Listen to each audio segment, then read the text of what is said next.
Mm, no, no, no. But one of them, one funny story was one of them pulled a practical joke on me. I did a practical joke on one of the female staffers, and she vowed to get me back. So she called my telephone line, in my office, and she had secretly put toothpaste on the earpiece. And when I answered it, I got an earful of toothpaste, which I must admit that was funny. It was a funny practical joke. But no, no horror stories.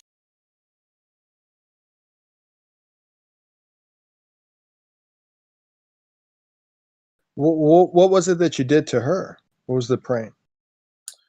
Um, I put some, I'll just say material on a doorknob that I knew that she was going to grab. Okay, it wasn't anything disgusting, but just some material that would get all over her hands, and she grabbed the doorknob, and it got all over her hands. So she vowed revenge, and she got it. Just silly, in office practical joke.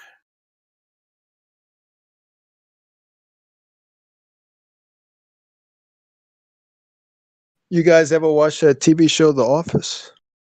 Oh yeah. Hmm. Because I they'd love always do those pranks on each other. What's his name? Those two guys, the that nerdy one and was then the other one. yeah, that was what was his name? What was his name? I can't Dwight. remember what his name. Dwight, yeah, Dwight. It would, yeah. The other guy would do practical jokes on Dwight.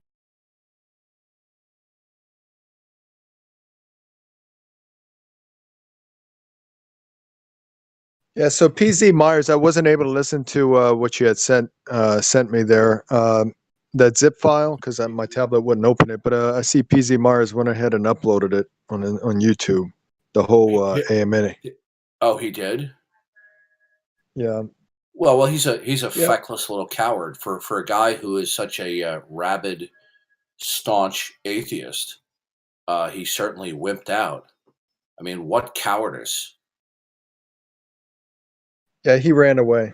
Yeah, he couldn't answer. He obviously couldn't answer the question, and he knew that he couldn't, and so he did exactly what that Krause does.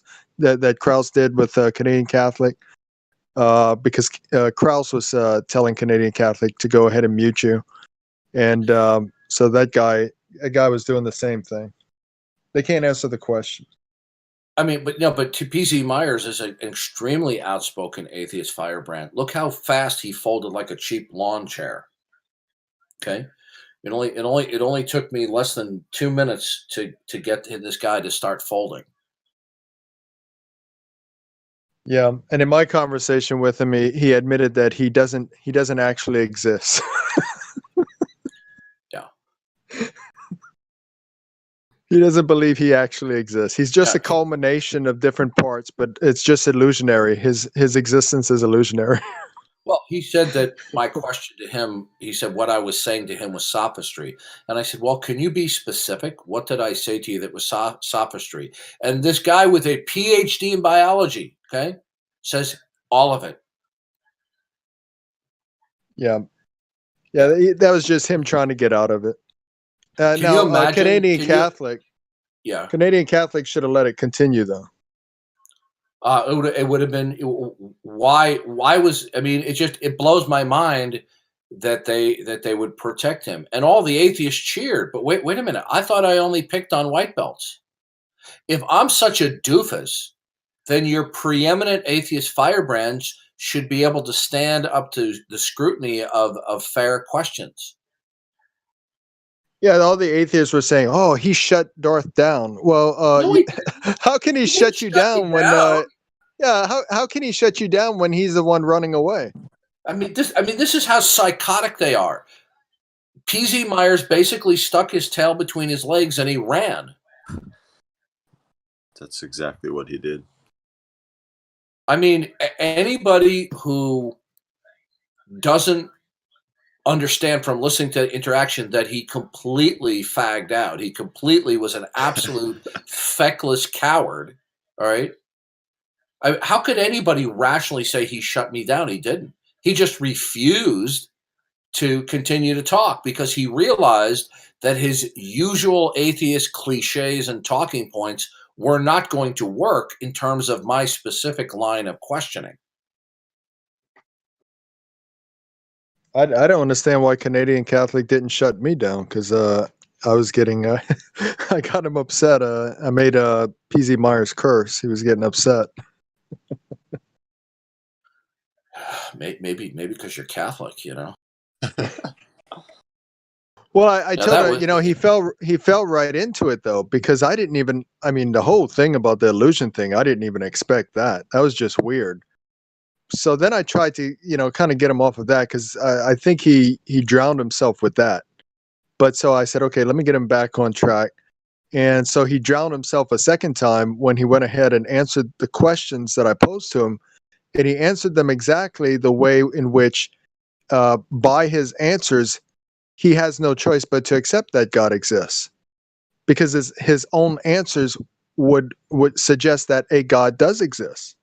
So then when I pointed that out to him, he started cursing. Would you are you expecting to atheists to be logical? No, they're not, just like Shannon Q. She was completely trying. She was not logical at all. Excuse me, who? she Who? she was No, who? and if you look at Who? Shannon Q. Darth, I think he's Shannon- talking about duck lips. Duck lips. Yeah, Shannon big Q. duck lips. Yeah, yeah. Don't I mean, feel bad. totally I mean that- illogical. Yeah, totally illogical yesterday. Because I mean, the thing is, the variable that I presented was all people throughout history that have physically died. Well, the dichotomy of that would be all people throughout history that would not have physically died. They a world in which nobody dies. So she said that in that world, even if she herself has ailments, she would know that she would physically die, even if all those people to whom have the same ailments have not ever physically died. That's insane. And who said that to you? Shannon Q. She's a dope. She tries to That's come just across as insane. intelligent. She's not. She's not an intelligent woman. If she was an intelligent woman, why did she prevaricate? Why did she troll me and attempt to gaslight me when we interacted? Why? It's because she feared an actual adult interaction. Okay. Well, Darth, Yeah, if you had some psychotherapy, you would realize that she knows what she's talking about. Gosh. Were you listening into our critique of Shannon Q. Ducklips? Yeah, I came in on the end of it. Okay, yeah. She's totally drunk the Kool-Aid of the psychotherapy world. They lost their minds when the guy said that his counsel said to him, "Well, that your atheism could lead to your unhappiness," and they oh my gosh, they lost their minds. Call the police. Call the police!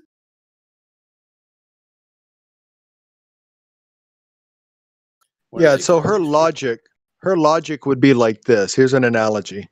If everyone throughout the history of mankind at the age of 50 was to begin floating up into the sky, defying gravity, she would suggest that with regards to herself, when she reaches the age of 50, she would not float up into the sky because there's a such thing as gravity. You know, if you take a look at my interaction on Modern Day Debate, she tried to make an appeal to science to mitigate against the concept of an immaterial soul interfacing with the body. I then said to her, given that you're a atheist activist, how does your atheistic worldview ground what would be a necessary precondition for science, namely the uniformity of nature? And she realized, uh-oh, I'm in big trouble. And Yeah, she was trying to run away from it. And for the remainder of the interaction, she gaslighted. Yeah. And you know what's funny? Is the one thing I've noticed about these atheists, they can behave extremely badly and even immensely stupid, and they're still not embarrassed about it. They will even upload it to their own channels, which she did. I mean, explain that to me. And this whole I mean, thing about Dillahunty, you saw the video, you watched the video with Dillahunty. The guy used which your argumentation almost word for word. What is this thing about temperature? He goes to this thing. Well, I know about temperature. I can sense temperature. Therefore, you're wrong. I'm right.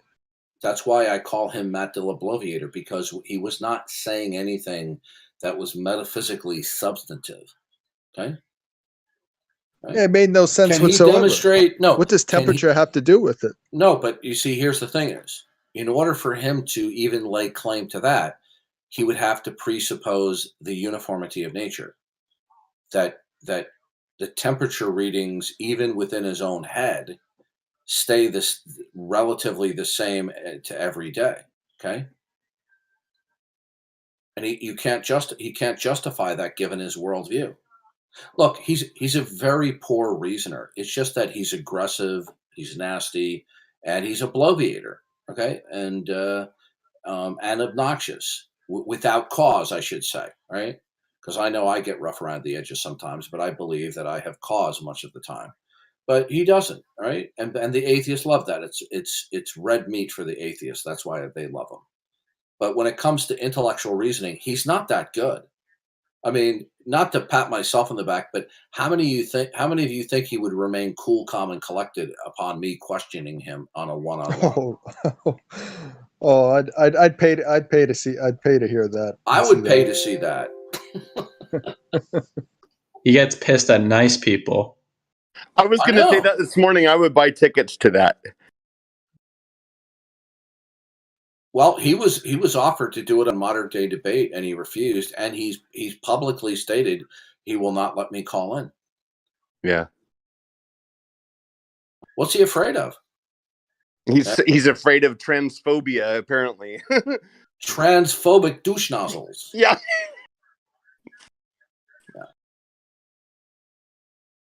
Well, if you haven't seen his diatribe where he throws mommy and daddy under the bus for sending him a birthday card with Bible verses on it, you don't know what you're missing.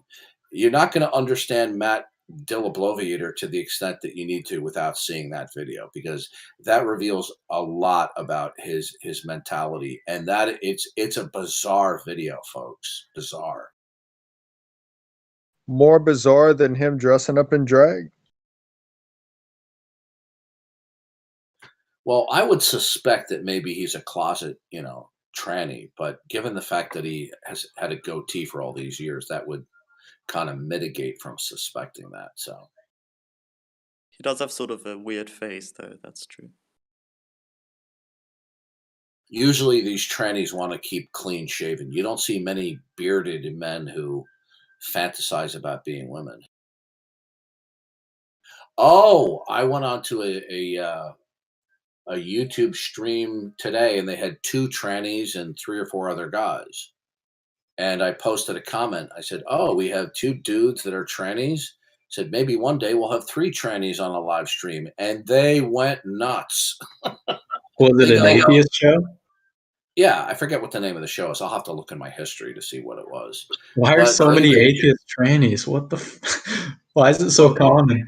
Well, their atheism is delusional to begin with, right? They've deluded themselves that there is no God. It was desert atheists. They're under demonic influence, so they're Shyla, who said that we can't say tranny. Who determines what's appropriate nomenclature? The very people we're criticizing? Because I'm not going to conform to their language rules.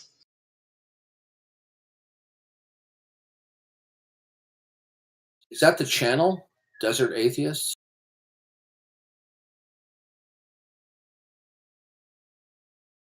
I'll have to look.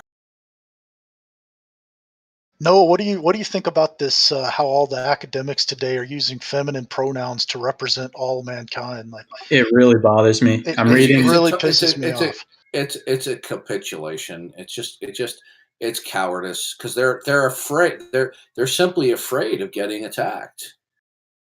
Yeah, in multiple philosophy books I've been reading that are all the philosophers do it. Yeah, well, philosophy is supposed to be one of the less ideological disciplines, but even in philosophy, like, you'll be reading a guy giving an abstract argument about a subject, and it will just be a she instead of a he. I usually just cross out the S, but it's annoying.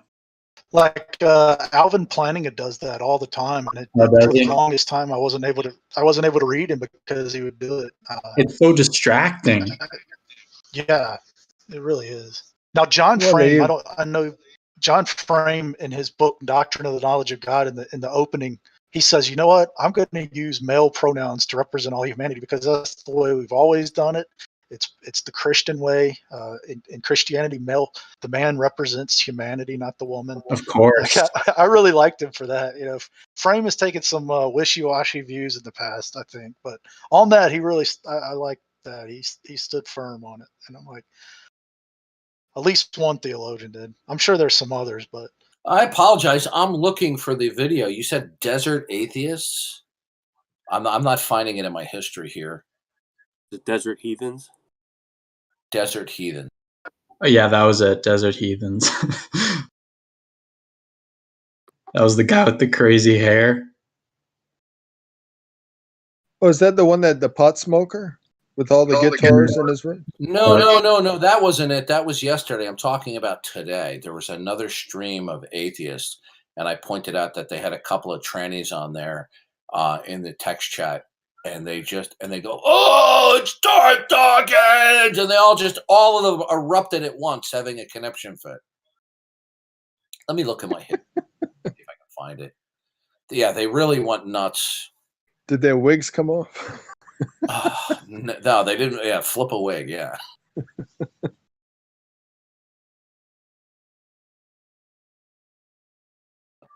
me see if I can find it.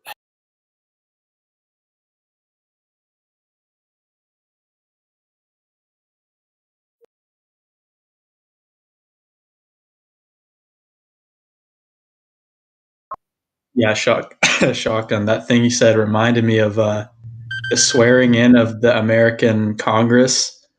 What did the guy say? The politician? He said, "Amen and a people or a women."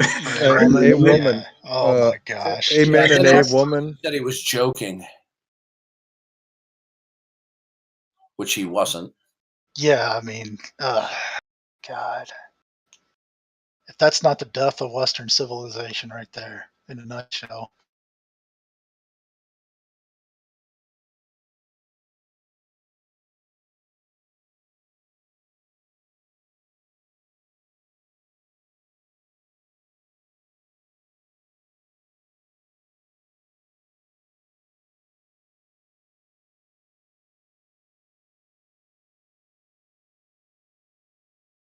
Shotgun. You know what the actual meaning of that is, right? Yeah. Okay. Are you talking about the text? Yeah. Actually, I first heard Tolkien, and if you read Lord of the Rings, they're climbing over the mountains, and Frodo's like, "We need some faggots for somebody grab some faggots. We got to start a fire." Well, you know, speaking of Washington D.C., I heard that they're passing this Equality Act, whereby it's possible that not just businesses, but even churches will have to go ahead and employ and even engage in officially marrying gay couples and stuff like that. Otherwise, they're susceptible to lawsuits or government lawsuits. Really? That's sounds pretty interesting.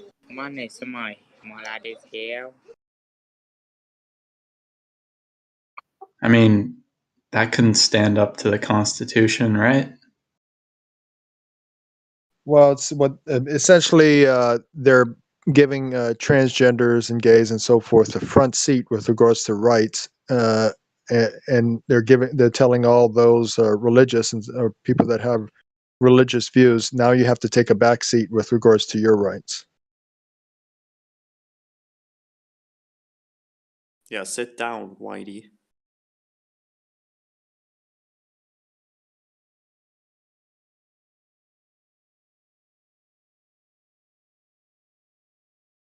Well, I think the Weinstein verdict was, I mean, I don't like the guy, but the idea that we can be prosecuted with no evidence just on the say-so of a woman, Like if a woman just says that a man has been inappropriate towards her, that's all that matters. Like, I think that's a dangerous legal precedent to set. I mean, What's the Weinstein verdict? hold on, give me a second. Well, isn't that how they prosecuted Bill Cosby as well? I mean, what material evidence did they use to prosecute Bill Cosby? Well, I think in the Cosby situation there was actual empirical data, but I didn't follow it close enough to. He admitted in depositions to giving drugs to women. Yeah, not to change the subject or to derail it. I posted in Atheist Helpline. It says drunk or not atheist history. I do not know what precise time in this stream that I posted my remark in the text, but they all of them in unison erupt in absolute disgust and horror that Darth Dawkins had posted. Okay, so if somebody wants to go through that quickly and find the timestamp, I'd appreciate it because I don't feel like doing it. Now, when they do that, do they sound like men or do they sound like women when they scream? Well, you should see how you should see what gorgeous things these trannies are. I mean, wow, they are lookers. On the bottom. If you look through it, whoever gets the timestamp, if someone looks through it, they just all of them erupt all at once in absolute horror and disgust that Evolution False Darth Dawkins has posted a comment about trannies. Do you remember how many were in the call when you posted? No, I don't, and I don't remember. I apologize. I also apologize. I'm too lazy to go through it. I'm just tired. But if somebody wants to find the timestamp, I appreciate it.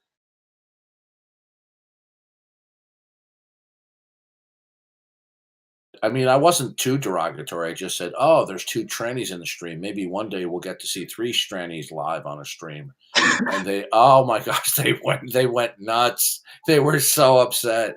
I think Nick's finding it. He just muted himself. So when you see them all erupt in horror and disgust all at once, it's really funny. It just drives them nuts that anyone would criticize these delusional transsexuals, especially Christians. It just drives them nuts. So were you watching their broadcast? Like they're doing atheist history? What is I that? didn't watch it. I just only jumped in for a few minutes and I posted that note, and they timed me out after I posted my note. Nice. I try to be careful in what I post, not to be too provocative, because I don't want to cross the line and be guilty of trolling, you know.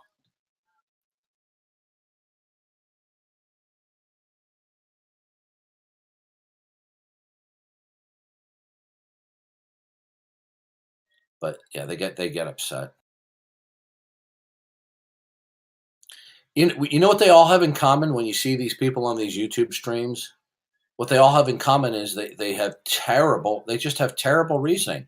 And they all slap each other on back about what great thinkers they are. I mean, they're morons. I have no compunctions about saying these people are idiots.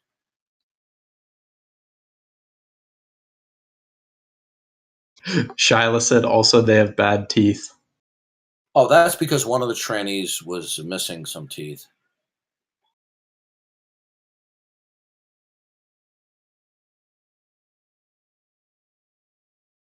If you want to see a really good example of a atheist transvestite transsexual, go onto YouTube and look up Lavender Lady.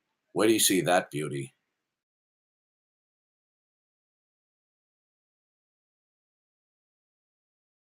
I don't think I even want to look that up.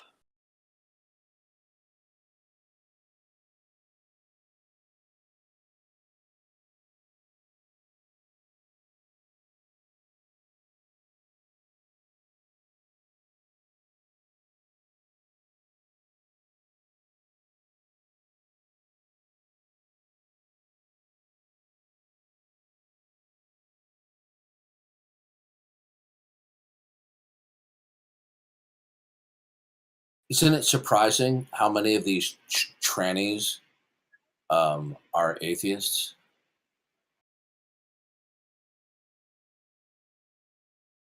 Yeah, it's like what I was saying the other day. We're not dealing with atheists. We're dealing with liberalism, and atheism is just a tenet of liberalism. It's like a whole religion. It's a culture war. It's my analysis of it. So many people hate Christianity today because they've been led to taught that homosexuality is this high virtue, and all right, there you go. transsexualism is. There you go. That's for your viewing pleasure. There's an atheist tranny, a real looker. I'm sure he fools a lot of people.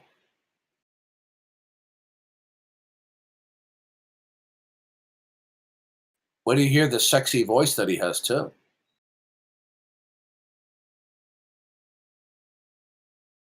That's the Lavender Lady. Yeah, if that was an actual female he has a room, raspy voice. Hey, is that a sexy voice?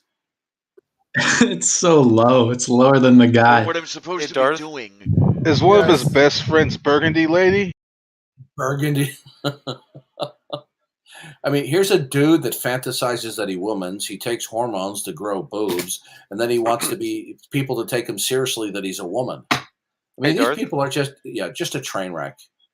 The timestamp is at 1:18:40-ish. Thank you. 1:18. Thank you. Mm-hmm. Kudos to you, my friend. Hey, Darth, will you live stream that? Yeah. Let me give me a second.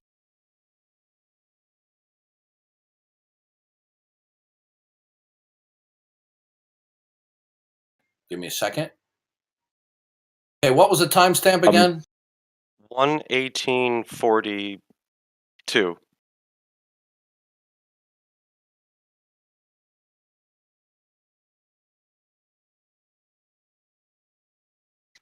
Okay, let me just live stream that.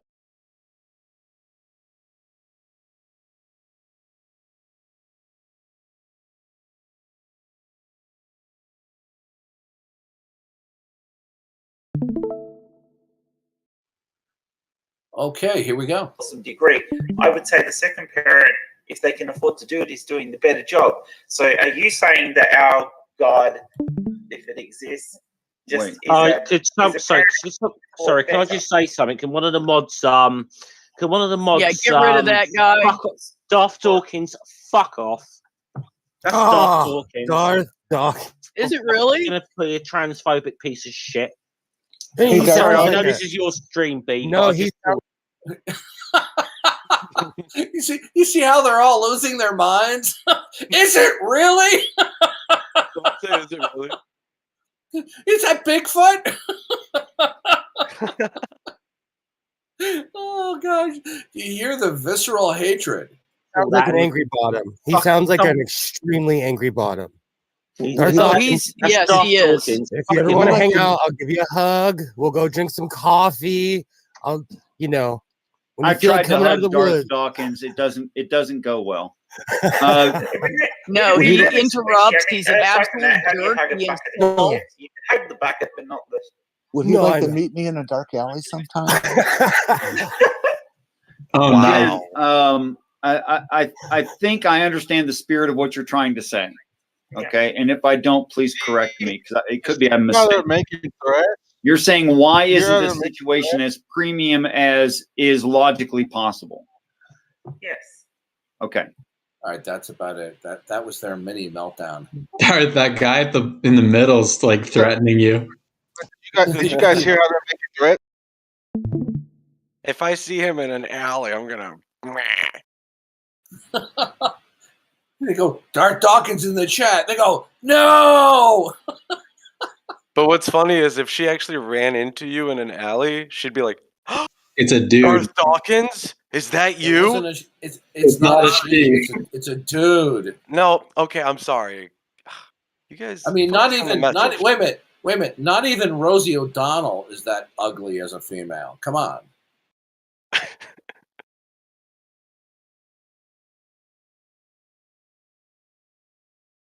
Don't you think? I think they really think that our feelings will be hurt when they call us transphobic. Hey, Darth, do you use Google Chrome as your browser? I actually use Safari, Google Chrome, and Firefox. You should get ad blocker. It's free and it will prevent all ads on YouTube. Thank you.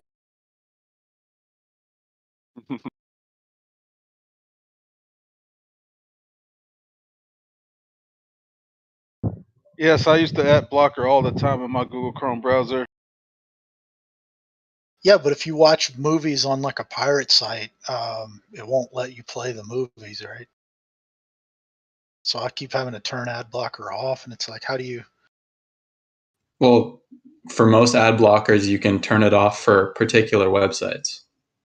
Yeah. Just even if you have it downloaded on Chrome, though, it's like, oh, we sense that you have an ad blocker. That's odd. Usually when you turn it off, like it just stays off. It's like a preference. There's like 4 or 5 different ad blockers. I tried like multiple different ones, and because I don't pay for Hollywood movies at all. I pirate I am not ashamed of that. I don't pay for that garbage, but I do watch it sometimes. But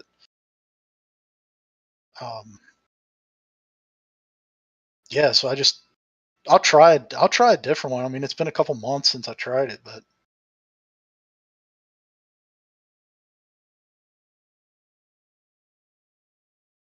do you guys like, I don't know, I hate Hollywood. I mean, I feel like they're at war with everything that's good in the world, and why would I pay money I to think see their it's product? Hello horrible. to Hollywood. Full of Satanists.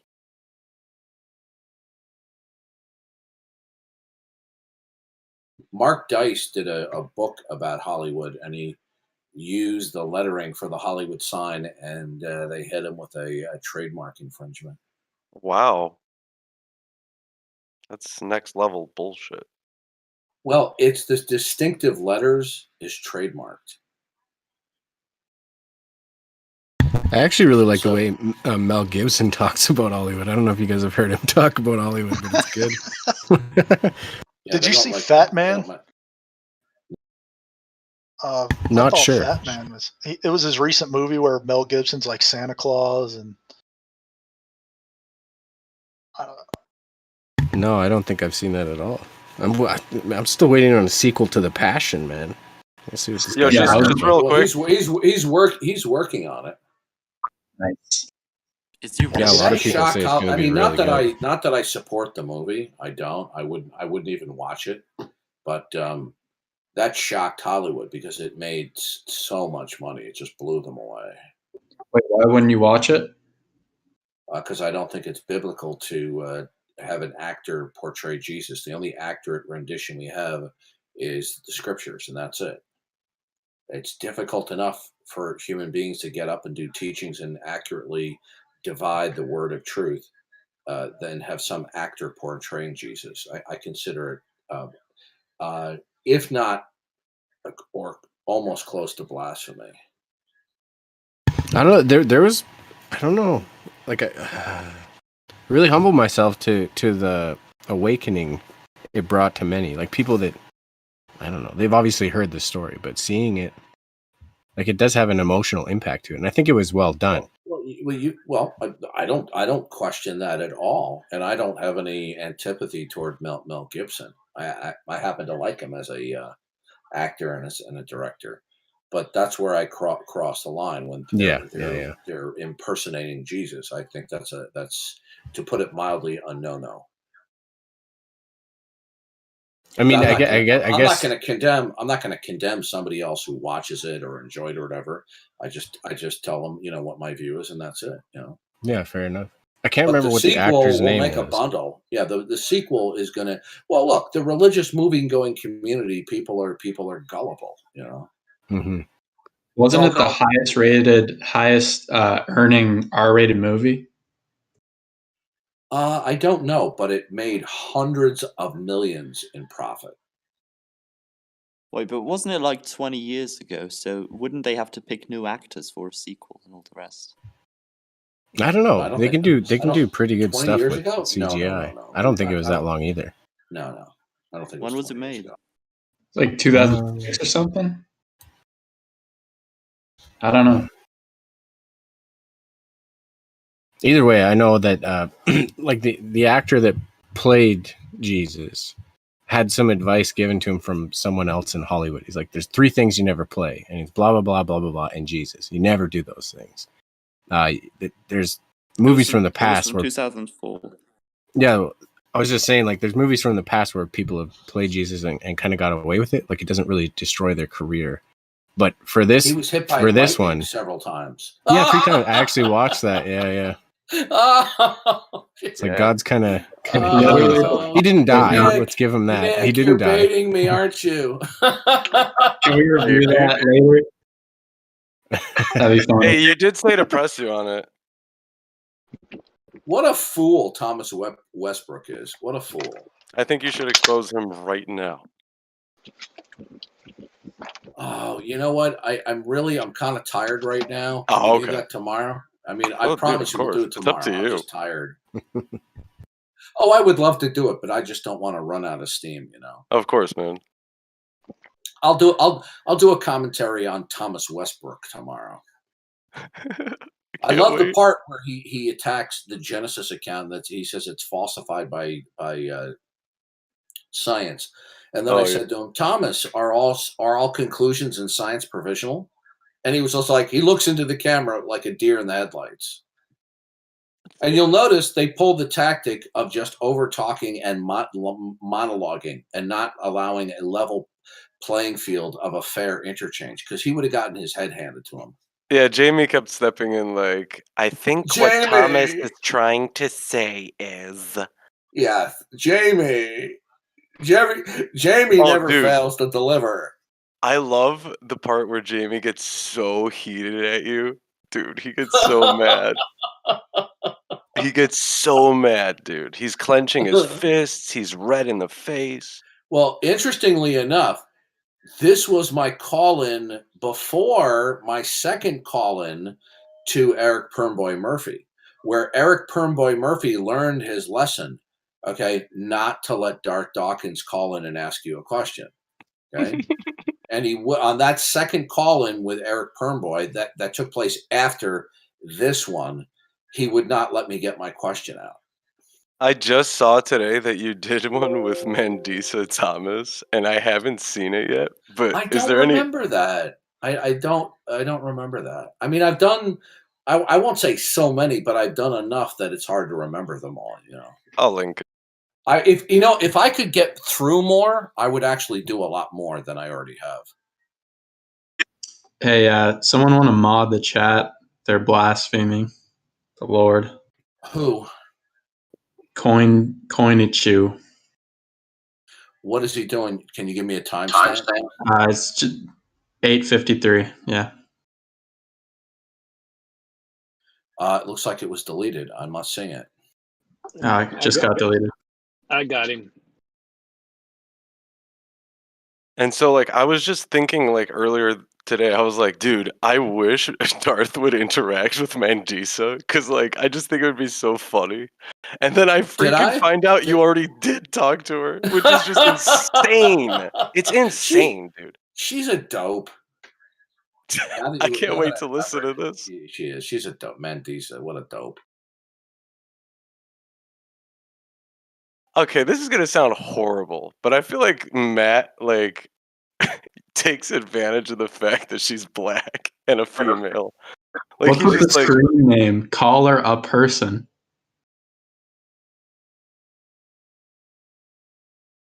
Okay, so I called in on that one? Yeah. With Mandisa? I don't remember that. That's your voice, unless someone's imitating you. All right, well, I'll tell you what. We'll do the Thomas Westbrook tomorrow, and we'll do this one, okay? Just give me Yeah, this one's like 20 minutes or some shit. Yeah, that's 100% Darth. Like, you can tell right away. It's Darth. You recognize that sexy voice. Fundamentally non-dependent. Who says that?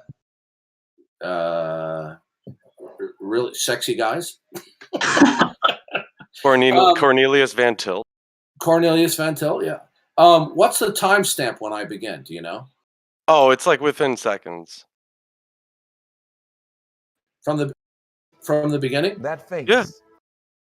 Let me just see here. You should stream it.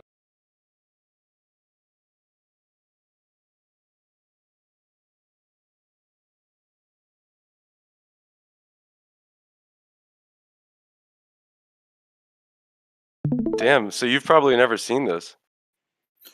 You know, I remember that she's a dope, but I don't remember calling in. Okay, let's see. To fruits, which is what do we believe? I love Jamie's hairstyle, don't you? Explain the question. I'm coming from That sexy voice does sound like me. Christian theism, and Christian theism starts from the position. For example, in the Book of Acts, it says, "God, who made the world and everything in it, is Lord of heaven and earth." And I'll just read one more, just so I can clarify the metaphysical point of this. In Colossians, it says, "For by him all things were created, both in heavens and earth, visible and invisible, whether thrones or dominions. All things have been created through him and for him. He is before all things." And here's the key passage. "And in him, God, all things hold together." Now, from a metaphysical point of view, God could be defined as that which is unconditionally non-dependent. Okay? Would you accept that definition, that God is that which is unconditionally non-dependent? Now, notice now, all I'm asking them is to accept the definition. I am not asking them to accept the actuality of the definition, right? And they always argue over everything. If you're talking about what you believe exists and that you call a god, then I would have to say I have, I think, a basic understanding of what you believe a god is. Yeah, if God is eternal and the creator of all things, then by definition, he would be unconditionally non-dependent, right? So, well, that kind of you see how they argue over everything? depends, because I don't have a sufficient understanding of the cosmology to know whether that makes sense in a world where time is not also eternal. So I'm just talking by definition. Yeah, I'm not sure that definition makes sense because I don't have a sufficient knowledge of cosmology.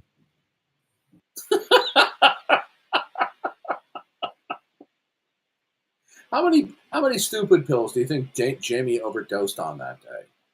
But if you're what trying was to the say, question you asked him? Will you accept that definition in order for me to proceed? I'm not asking him to accept that it's actual. Why would he have to know about cosmology? I don't know. If you try to make sense of what Jamie says, you're going to lose your mind. You'll wind up in a padded cell. Right? The guy just doesn't make any sense. Say uncaused, then sure. Okay, so God is unconditionally non-dependent. See, I've learned over the last couple of years, you can't give them too much information because they either don't have the intellectual capability or they'll just split hairs ad infinitum ad nauseum. So you have to keep it really, really simple and dumbed down to its barest minimum. And specific, right? What's that? And it seems like you also have to be really specific. Like, you know. Yeah. You have to be so careful in how you say things, lest they take an opportunity to segue and to prevaricate.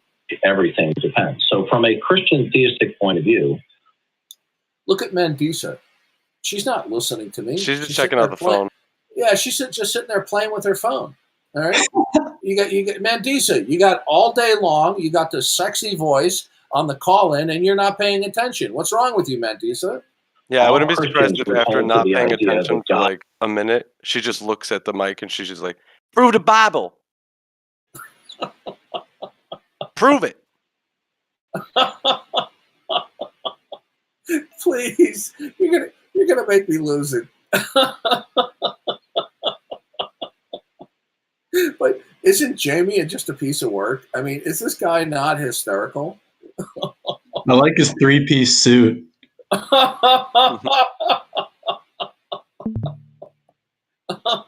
I would have at least gotten a haircut, before coming on the camera. God is like unconditionally non-dependent, and he would be the. Well, listen, please. I think that's uncalled for, because that haircut. You have to understand, she's a very frugal person, and she got the best deal she could over at Puppy Palace for that haircut. Okay, for a second, I was like, what? Yeah. Well, at Puppy Palace, you can get very cheap haircuts. The only problem is you have to be on leash the whole time. Personal absolute. So By definition. sorry. I'm sorry. I'm sorry. I'm sorry. I'm so much.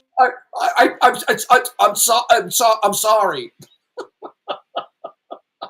I understand that this is what you believe about a God, but the statement, so all Christians agree on X, is one that I don't think can. You see, I can't even get to my point. Be said about anything. No, this is not controversial. God, I agree with you that it's not controversial. However, I don't know that. However, I'm going to draw this out as long as possible as I can. Other Christians would do that, right? Or what your definition of Christian is, or whether you count Mormons. I mean, do you see how torturous it is to talk with this clown?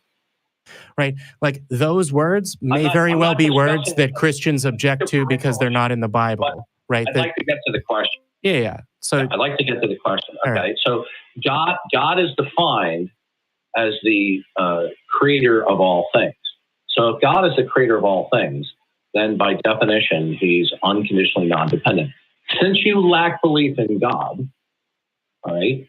So, for example, in the Christian theistic position, if we say... See, my mistake here is I'm presenting too much analysis and information. It's too much. Their brains overload. Yeah. I mean, just look at Mandisa. She's just thinking like, man, when this gonna be over with?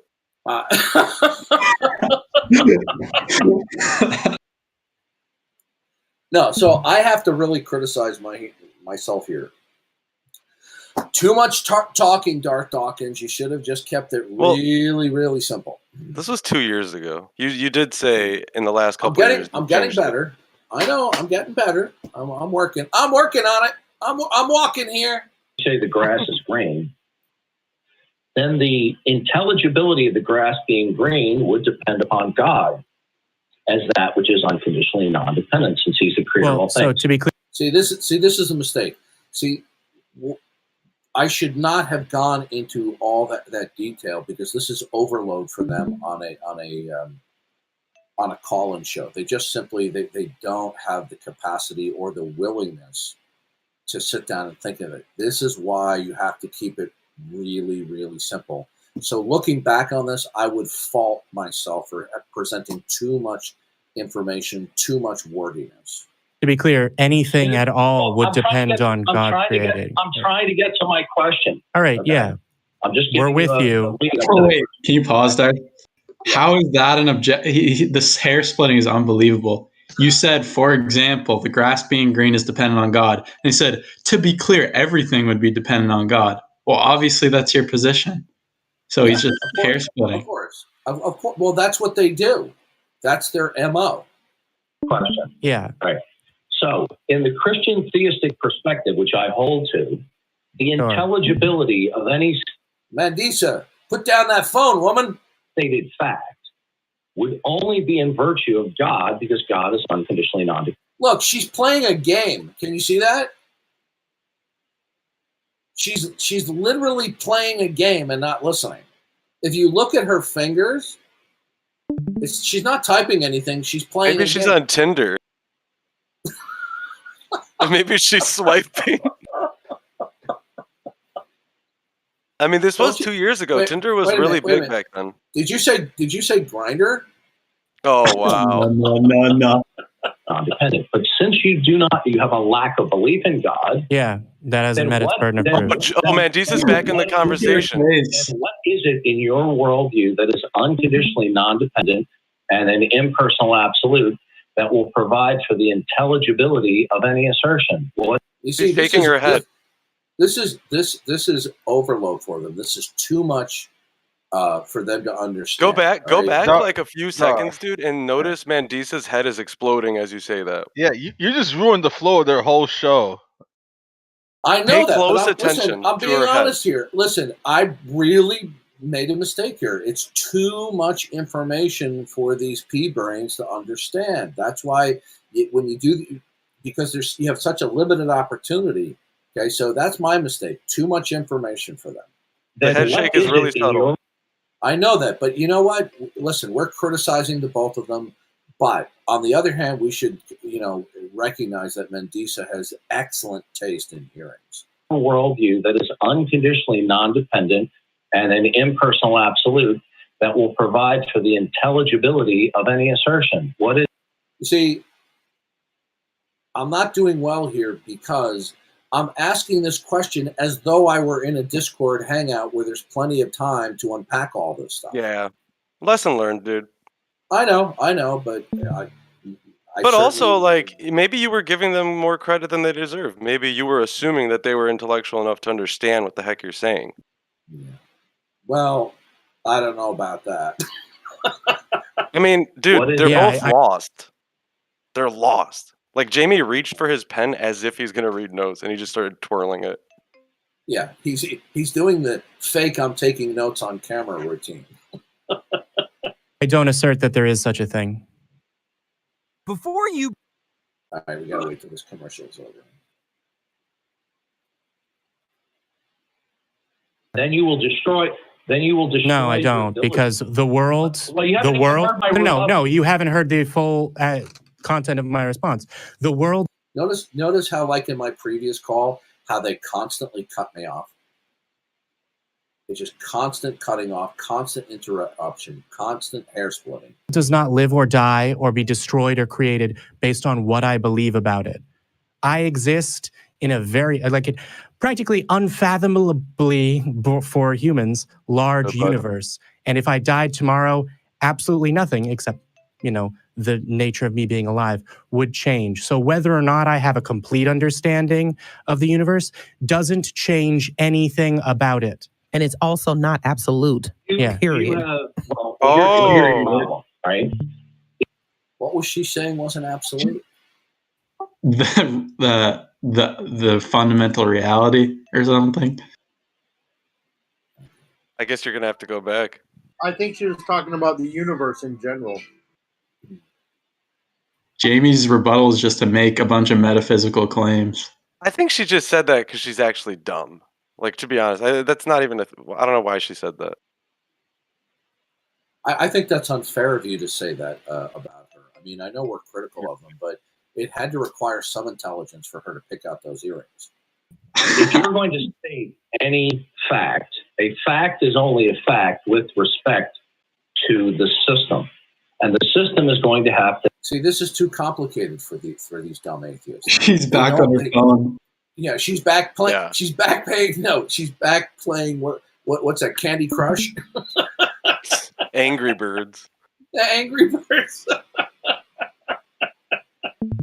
Yeah, this is too wordy for these people. It's fine in Discord where we have plenty of time, but not for a phone call. Have to contain a foundation. Sure. Whatever is unconditionally non-dependent. Now, can you give me the case that must be true? That there must be a thing that is that. Because at the present moment, the best of human ingenuity and understanding at the present moment has come up with Big Bang cosmology. He's totally clueless. He doesn't understand the metaphysics. Yeah.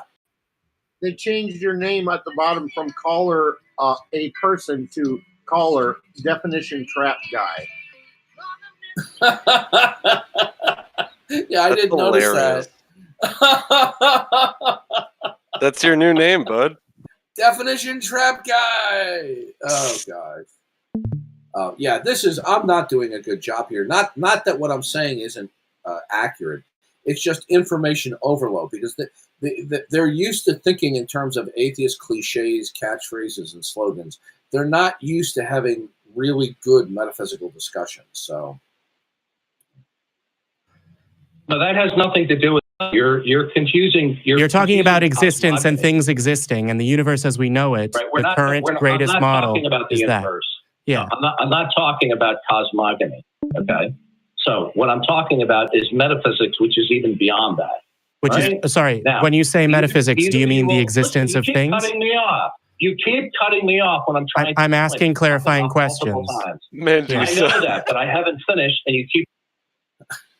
I think she's having gastric distress at this moment.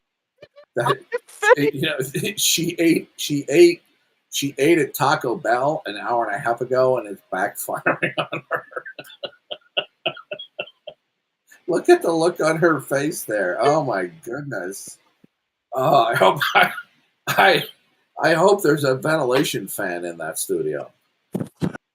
You keep on you've interjected or cut me off at least 4 times. I'm sorry. Now I'd like to finish. Now, one will have to hold consciously or unconsciously that something. Now to everything. Now. I'm trying to talk now. Can I get my question now? See, there you go again. You didn't even let me finish. You see, God, I love it when you call him out. I did say no. Oh, okay. Yeah. Wow, don't you look like a freaking fool, Mandisa? I did say no. I did say no. Well, okay, Dan. Doing it Okay, again Dan. right now. Now, either you will hold that something is unconditionally non-dependent, or you will make assertions that are not derived from something that is unconditionally non-dependent. Yeah, she's a special guest, and she can't even pay attention to a caller without playing on her phone. I mean, this dude too smart for me. Stop! Stop it! Jamie, you got this? Stop! Will you stop? But it ain't absolute. No! Stop! Stop! Therefore, the assertions would have no basis. So do you believe that any of your assertions as an atheist have an ultimate basis to them? Okay. At the present moment, I assert that I am holding this coffee cup. The basis for that is the coffee my cup. question. I'm giving you an example that demonstrates Please the let him answer to your finish, sir. question. Yes. Oh, Mandisa steps in while she's playing Candy Crush. Let me play that back. Mandisa steps in as the referee. Present moment, I assert that I am holding this coffee cup. The basis for that is the coffee my cup. question. I'm giving you an example that demonstrates Please the let him answer to your finish, sir. question. Yes. I'm giving you an example that demonstrates the answer to my question, which is the as best we can tell, facts about reality. You don't understand the question. No, I do. So whether or not I have whether or not I have a metaphysical worldview at all does not affect my ability to say there is a coffee cup. You see how dumb he is? How can you state a fact that isn't context specific? How can you state a fact that is not worldview specific? Then the fact would exist in no worldview whatsoever. I mean, this is how dumb this guy is. Up here because I am not talking about metaphysics. Earlier in this conversation, when I brought up cosmology, you said, no, metaphysics is beyond that. Well, fantastic. I'm fantastic. Holding a coffee cup. Yeah, you're not understanding my question. You're not understanding my objection You're not understanding my nonsense. to it. No, I do understand your objection, and All I'm right, also proceed. telling you you're not understanding my question. Now, I'm asking you is what ultimately provides for the intelligibility of any stated fact. Whether you say you're holding your coffee cup or the green grass is blowing in the wind, I'm asking you, in order for a fact to be a fact, it will be ultimately derivative of something that is unconditionally non-dependent. Now, I if don't you believe that reject assertion is true. Do you reject that? No, I reject don't that? accept it. There's a difference. Okay, so in other words, when he invokes things that depend on the uniformity of nature doesn't derive and depend upon anything. Right? You see how dumb he is? You see, these people come on and they think they're atheist wise men answering, and they don't even understand basic metaphysical questions. There's a difference. Okay, no. Okay, not accepting it. Not accepting it means. Let me ask. Let me finish. Yeah, no, because I believe that my answer was unclear just now. When you say, "Do I reject that?" Do you mean I accept the opposite, or do you mean I do not hold that to be true? Either you accept, or you do not accept. Yeah. I'll try to explain it to you. Listen, when one makes a predication or a statement of fact, the metaphysical intelligence. Look at Mandisa. Isn't she a great partner playing Candy Crush there? Good interlocutor. The whole time she's just sitting there playing with her phone. Ability of any stated fact will either be in virtue of something that is unconditionally non-dependent. You either accept that or you don't accept it. Give me a reason to accept that. No, I ask you, do you accept it or not? At the present moment, I do not hold that to be true, so I believe that's no. That's an even worse position. Now, the reason it's an even worse position than what? I'll try to explain it to you. It's a worse position than affirming that the intelligibility of any fact that you see. I'm overcomplicating the question because they're just not capable of getting this, right? So, how would you shred it down? All right. If I had to do it all over again, I would just start saying, since you lack belief in God, is anything impossible? Nice. Okay. It's short, it's sweet. It leaves no wiggle room for them to segue. Okay. So I'm positing God as the being metaphysically first, right? And possibility, impossibility encompasses everything. So in retrospect, I think my talking about this would be fine in a Discord hangout, but not for a call-in show. So now I would just simply just super dumb it down for two reasons. One, so it doesn't give them an opportunity to segue down unnecessary rabbit trails and hair splitting. And secondly, because they're not accustomed to this kind of metaphysical analysis in atheism. Their extent of their analysis is just, atheist cliches, slogans, and catchphrases.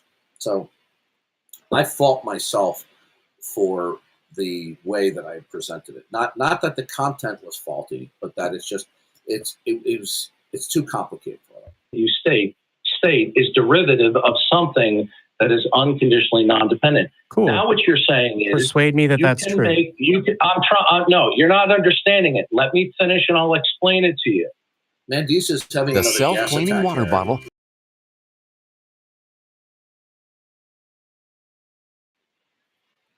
Now, the intelligibility of any stated fact will either be in virtue of something that is unconditionally non-dependent. See, this is way over their heads. Okay, that was my mistake. You have to ask these questions like you're dealing with children. Dependent, or you will not accept that. So then let me ask you this question. Since you do not accept that intelligibility, since you do not accept that intelligibility depends upon something ultimate, where does intelligibility come for any stated fact with respect to your model of reality? Where does it come from? So we have two problems. One, I don't believe that you've sufficiently defined intelligibility. I don't believe, as best I can understand, what you've described as intelligibility is a quality of a thing. It's a quality of a human's ability to understand something. And two, well, I have an explanation, and if you don't understand my explanation, provide your own, is a textbook example of an argument from ignorance logical fallacy. So I haven't made any argument at all to you. All I've simply asked you is, do you believe that your question supports the conclusion? Me off. Yes, I do. There we go again. Do you believe? Yeah, yes, I do. Yes, I keep cutting you off. That your question supports the conclusion that everything that exists that every assertion made must ultimately rest on your doodad over there. Do you believe that? Your doodad? My doodad? Oh yeah, then what is your basis in any way relates to the supporting your conclusion? Okay, so you're done interrupting? Are you going to answer my question? No, well, I didn't finish my point. You see, you All right. rudely cut me off. Okay? I'm very rude. Now, the point is yeah, you are rude. And I'll tell you right now, I don't care if you're the host. He's having a seizure. Yeah, you are rude. Host of the show, you're rude. Oh, Now, my. Oh, my.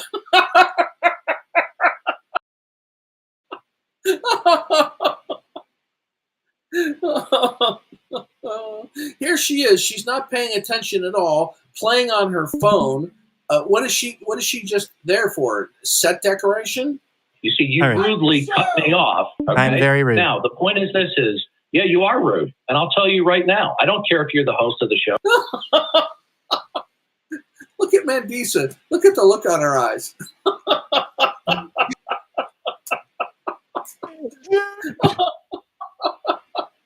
Look at the look on her eyes. Oh, no, he You're did. rude. Oh, Now, my. Oh, my. She sounds like George Takei. Oh, my. Question I meant, yeah, oh my. Now, the point is simply intelligibility for any stated fact will be in virtue of the system. See, they're not understanding any of this. This is going way over their heads. They're simpletons. They don't understand what I'm talking about. Mandisa understands, Darth. What? Mandisa understands? Come on. No, I think both of them don't understand what I'm talking about. And I think what is even worse, nor do they even care about wanting to understand. The model of reality that it comes from. Just look at him with his hand on his face, just shaking his head like he's a schoolboy waiting outside of the vice principal's office to be reprimanded. Oh my God. That model of reality will have to have a foundation for the intelligibility of the system itself. So if you say, I don't need anything that is unconditionally non-dependent as the foundation of my system, then what you are admitting, whether you realize it or not. Does anybody think at this very moment that Jamie is not screaming quietly in his mind going, when is this going to be over?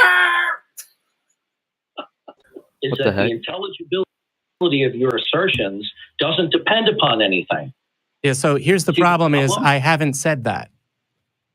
Okay, so does intelligibility for any stated fact in your model of reality, is it in virtue of an absolute or not? No, I don't have a conclusion one way or the other.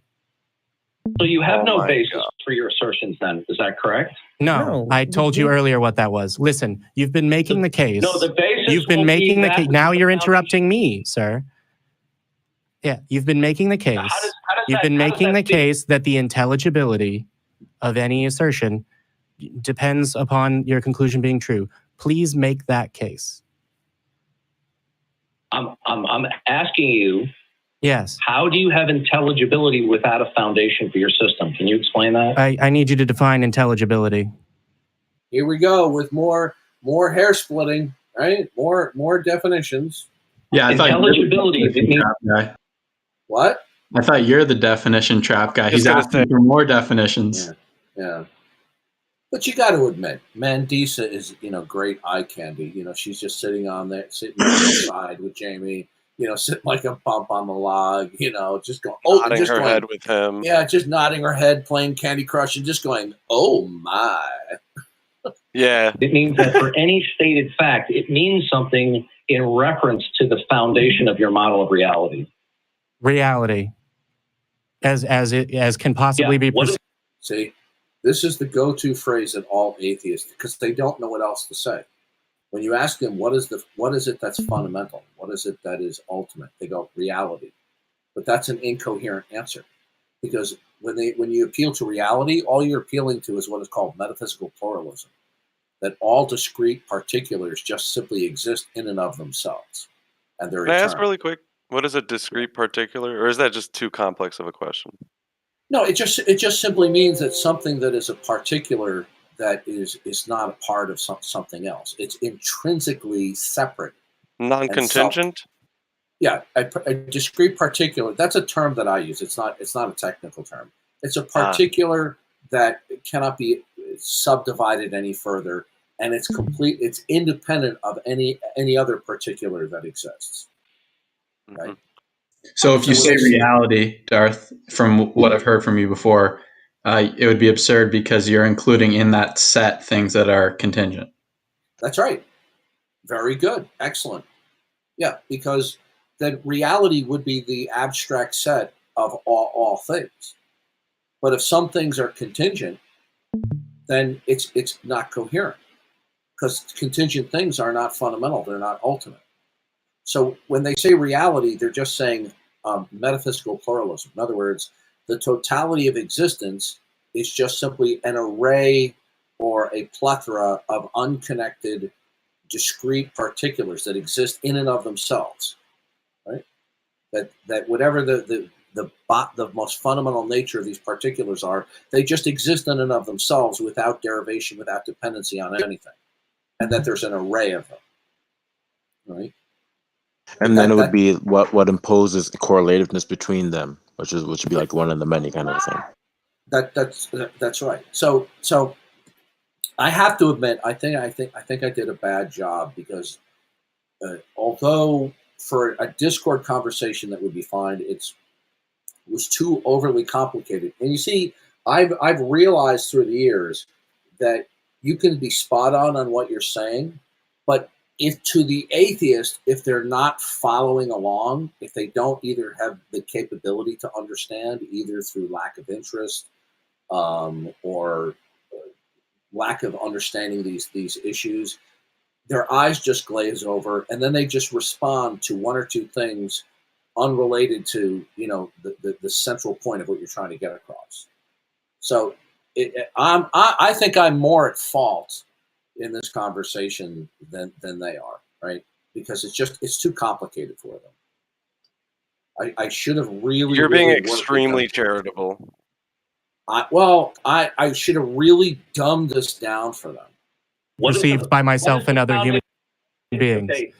Does the intelligibility of when you state facts, does the intelligibility depend upon the foundation of your model of reality? No, it goes. No, the foundation. It depends on reality. Usually,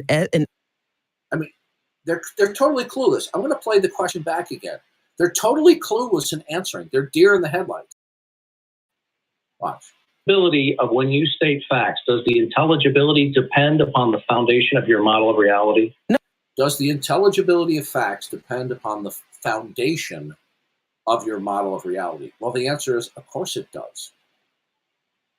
It would be asinine to say otherwise. I'm sorry. Right? I'm sorry. Can you just repeat the question? Yeah. By myself and other human beings. Okay. Does the intelligibility of when you state facts, does the intelligibility depend upon the foundation of your model of reality? No. Does the intelligibility of any facts depend and derive upon the foundation of whatever your system is? Well, the answer that should is, be a clear yes. Yeah, it's a no-brainer. Of course it does. Because if something's the foundation of everything, then everything that is derives from that which is the foundation. Right? But this is going over their heads. I mean, the best thing that they could say is that they just don't know. No, but she just says no. All right.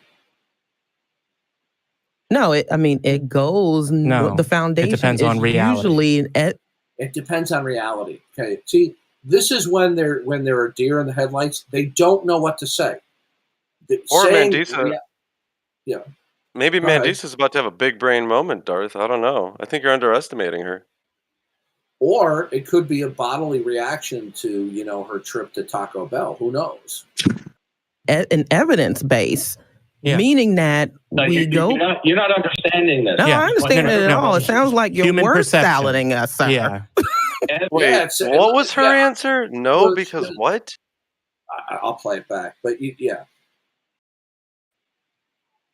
Usually an evidence base, meaning that You're not understanding this. No, I understand it at all. It sounds like you're word salading us. I'm word salading us. I've It's a never word heard salad. word salad.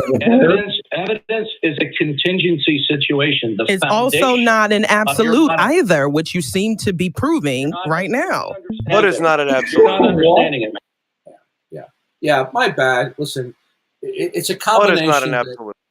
It's because I didn't dumb it down, and they don't. These two don't have the intellectual capability to parse the metaphysical situation that I'm presenting to them. And I'm not really trying to give a word salad, but it was too complicated for them. What she's saying is not not absolute, man.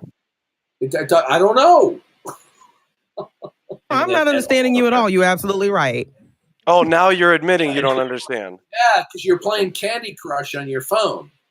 Out of your head. I'll be Yeah, glad to sure, go over it again. McDonald's. Oh, she gets a Oh, no, round of no. applause. Round of So applause. you're not understanding what I'm asking you for. No. I'm asking you to Intelligibility. defend your assertion that intelligibility depends on those things. The last time I said that. So in other words, intelligibility for propositions doesn't depend upon the foundation of reality. Then why did you say reality then earlier? Wait, can I ask real quick? Yeah, go ahead. Is there a way that you could show them how that's faulty by bringing up like some sort of a system and then being like, notice if you can't rely on this fundamental principle of the system, like a system that they'll agree with. The very fact Like- that they're asking for justification proves that they need something foundational and unfalsifiable. Exactly. Thank you.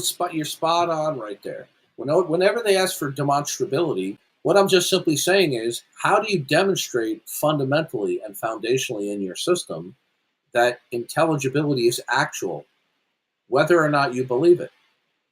You cannot disassociate and disconnect human intelligibility from the foundations of the world that you live in. Right. Either the prerequisites to human intelligibility reside in and by whatever is fundamental and foundational, or it does not. So, again, I should have really dumbed it down. Said that you said what I'm doing is asking you a question. Please defend the case for your conclusion. Go. Intelligibility requires a context and an ultimate context. Do you accept that? I don't know what you mean by ultimate context. Okay, context means the system from which predications and facts come. Do you understand that? Yeah. No, I do not. Yes, is that different than an ultimate context? No. When you have a model of reality, a fact only means something with respect to the system that it is spoken from. Do you accept that? I don't think that you have clearly stated what it is that you mean. So no, a statement about a fact. Am I hearing a clear answer here? Either you accept it, or you don't accept it, or you don't understand what I'm saying. It's about reality. Let me show you.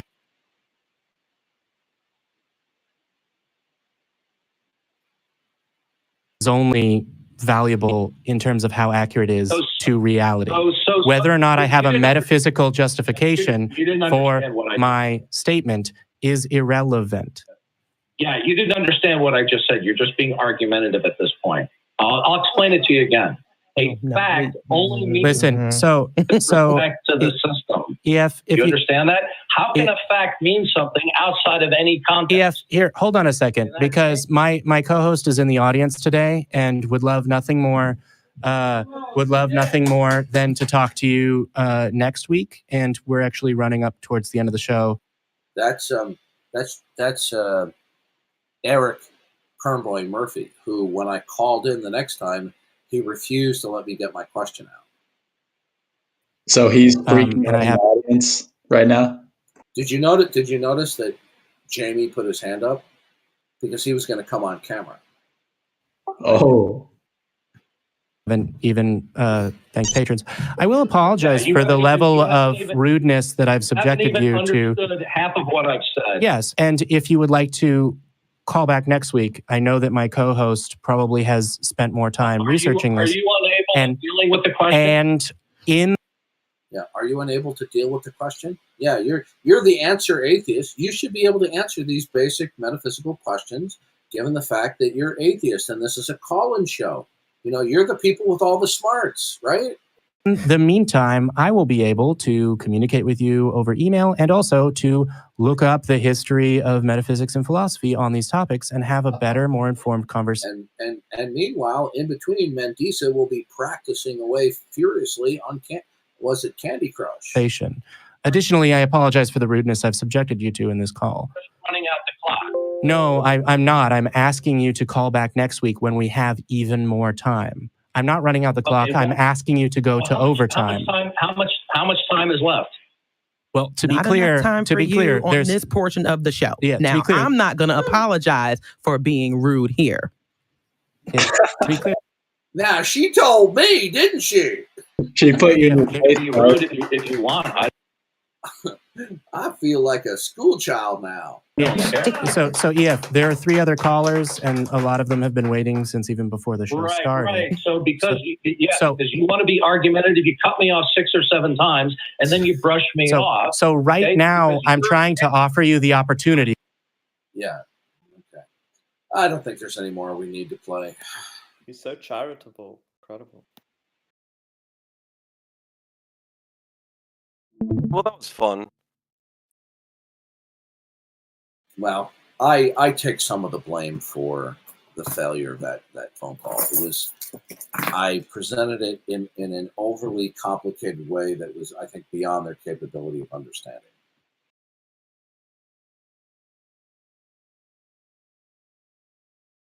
That's why you have to dumb it down. Why do you think that when I spoke to P.Z. Myers, I asked him a very precise and truncated question that did not allow him any leeway? And even then, he tried to slither out. Exactly. This is what I've learned when you deal with these people. You have to ask questions that are very narrowly focused and does not allow them to segue or to rabbit trail. Right? Like, for example, you could say, well, since you lack belief in God as being fundamental, what is fundamental that you do believe in to make sense of your world? That would be a simpler way of putting it. You see, they just take for granted that there's matter, energy, causality, laws of nature, and to them, it's just unthinkable to call that into question. It's just there. It just is. You can see this even in the debate with between Gordon Stein and Greg Bonson, where Gordon Stein says, "Well, that's just the way the universe is." I was talking to somebody about that, and I was like, "So you just take it on faith? It's just an issue of faith?" And they had a massive emotional meltdown.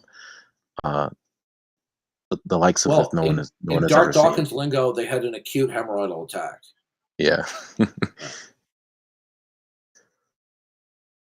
I was like, yeah, so it's just an issue of faith. It's a matter of faith for you. Why do you keep bringing up these matters of faith, right? You seem to be so against quote unquote faith, but they don't even understand what biblical faith means. So I mean, but I like to use that word against them just to annoy them. I used to argue more about them defending the uniformity of nature, but I've moved slightly away from that by saying, what is it that institutes and secures it?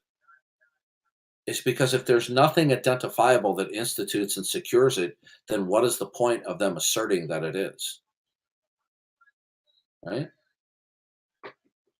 So your argument's getting more and more meta. It's getting more and more refined, realizing that the questions have to be dumbed down, they have to be pared down, they have not be overly wordy, which right there, I was overly wordy, right? And what they don't understand, their eyes glaze over, and they just will respond to only snippets, right? And they will pretend like they understand. So the questions have to be really truncated, really dumbed down, and be very, very narrowly focused. To be honest, though, like if you were to not conduct that conversation the way you did and would have asked what you said you would ask, do you really feel like Mandisa still wouldn't have been looking at her phone and Jamie still wouldn't have been just ignoring half of things you're saying? Yeah, we'll probably get much of the same. Much of the same. Yeah, they're just closed-minded as the audience, because it's not just about them. The audience might find it better. Mr. Definition Trap Guy. Yeah. I'm glad I reintroduced you to that one. Gosh, that was painful listening to that. Ugh. But you see what a deer in the headlights he is? He's up there, Mr. Atheist Answer Man, and he doesn't even understand these basic questions. I like him just yelling, now. Now. I promise tomorrow we'll go over Westbrook because that's better. So excited. I have a question for Charles in voice chat. Is that Thomas Hobbes in your profile pic? No, that's Richard Dawkins wearing a Darth Vader helmet. No, not you. I know that. I'm talking about the guy named Charles in chat, in voice chat.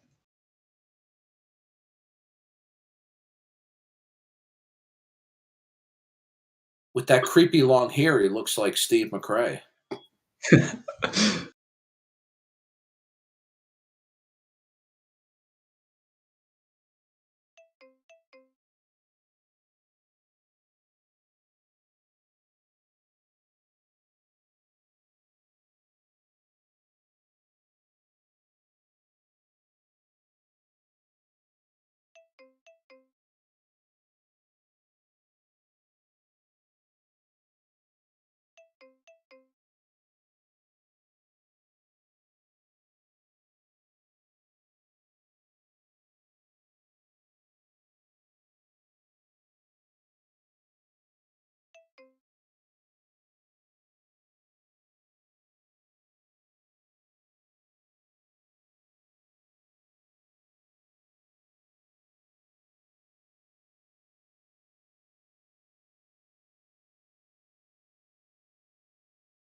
Oh, we have a new atheist stream here, the Atheist Society of Calgary.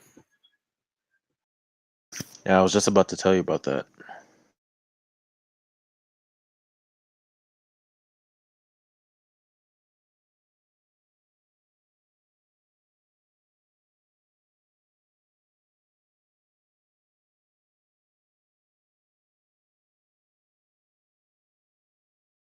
Same picture, Oh, if or you have flip any it down to questions, reveal a different picture on the. if you have any questions or I saw comments, no please add them indications below. that my demeaned in any During the way. Q&A The period, environment was we'll familiar make sure to to her. speak to them. The evaluation. I'm not going to wait around.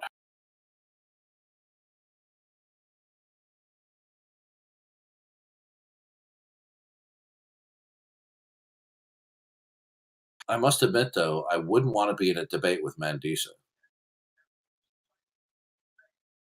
Anybody who can answer atheist questions on live camera while at the same time playing Candy Crush is a formidable opponent. That's yeah, true. I mean, she could probably multitask like so well. I mean, listen, she was concentrating on what I had to say. Yeah. She's able to do Candy Crush at the same time and at the same time say, oh my. Oh my. Oh my. Yeah, and she even shut you down with that comment about it not being absolute. Oh my. Absolutely.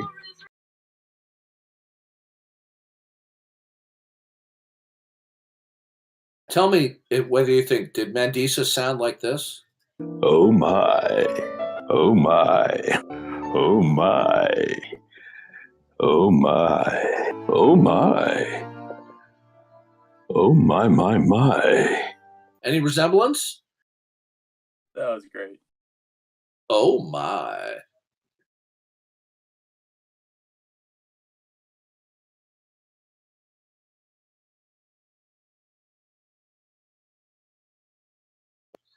Oh, look at this. Skylar Fiction was talking trash about me. Do you guys know who Skylar Fiction is? Name's familiar. Oh yeah, I remember modern day debate dude, right? He's another atheist idiot. Okay, praise I am said that, but around the 34-minute mark, Skylar talks trash about you, Darth Dawkins, and how you're scared of him. Scared of who? Of him? Yeah. See, there's a small number of these dumb atheists who have been so abusive to me in the past that I just ignore them from here on out, and they automatically take it that because I don't respond to them, that I'm afraid of them. It's Yeah, I delusions feel like of if they knew the grandeur. context of all that, they wouldn't think that you're like dodging. You know? No, I've repeatedly stated that he was the second most obnoxious person I've ever spoken to online, privately, one-on-one. Have you ever spoken privately to Godless Girl? Because I'm assuming she would be number one. Actually, well, this is going back over 10 years on Pal Talk. This is she wasn't as crazy as she is now. I was able to speak civilly with her, but this is before she went into her slander and defamation mode that she's been going in the last couple of years. Let's listen to what Skylar Fiction has to say about me. Okay, at the 34-minute mark.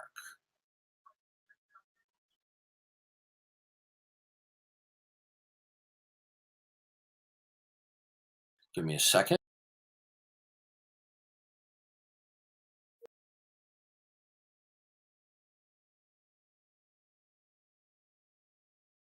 All right, you guys want to hear Fatso Skylar Fiction verbally trashing me? That ought to be fun, right? Yeah, why not?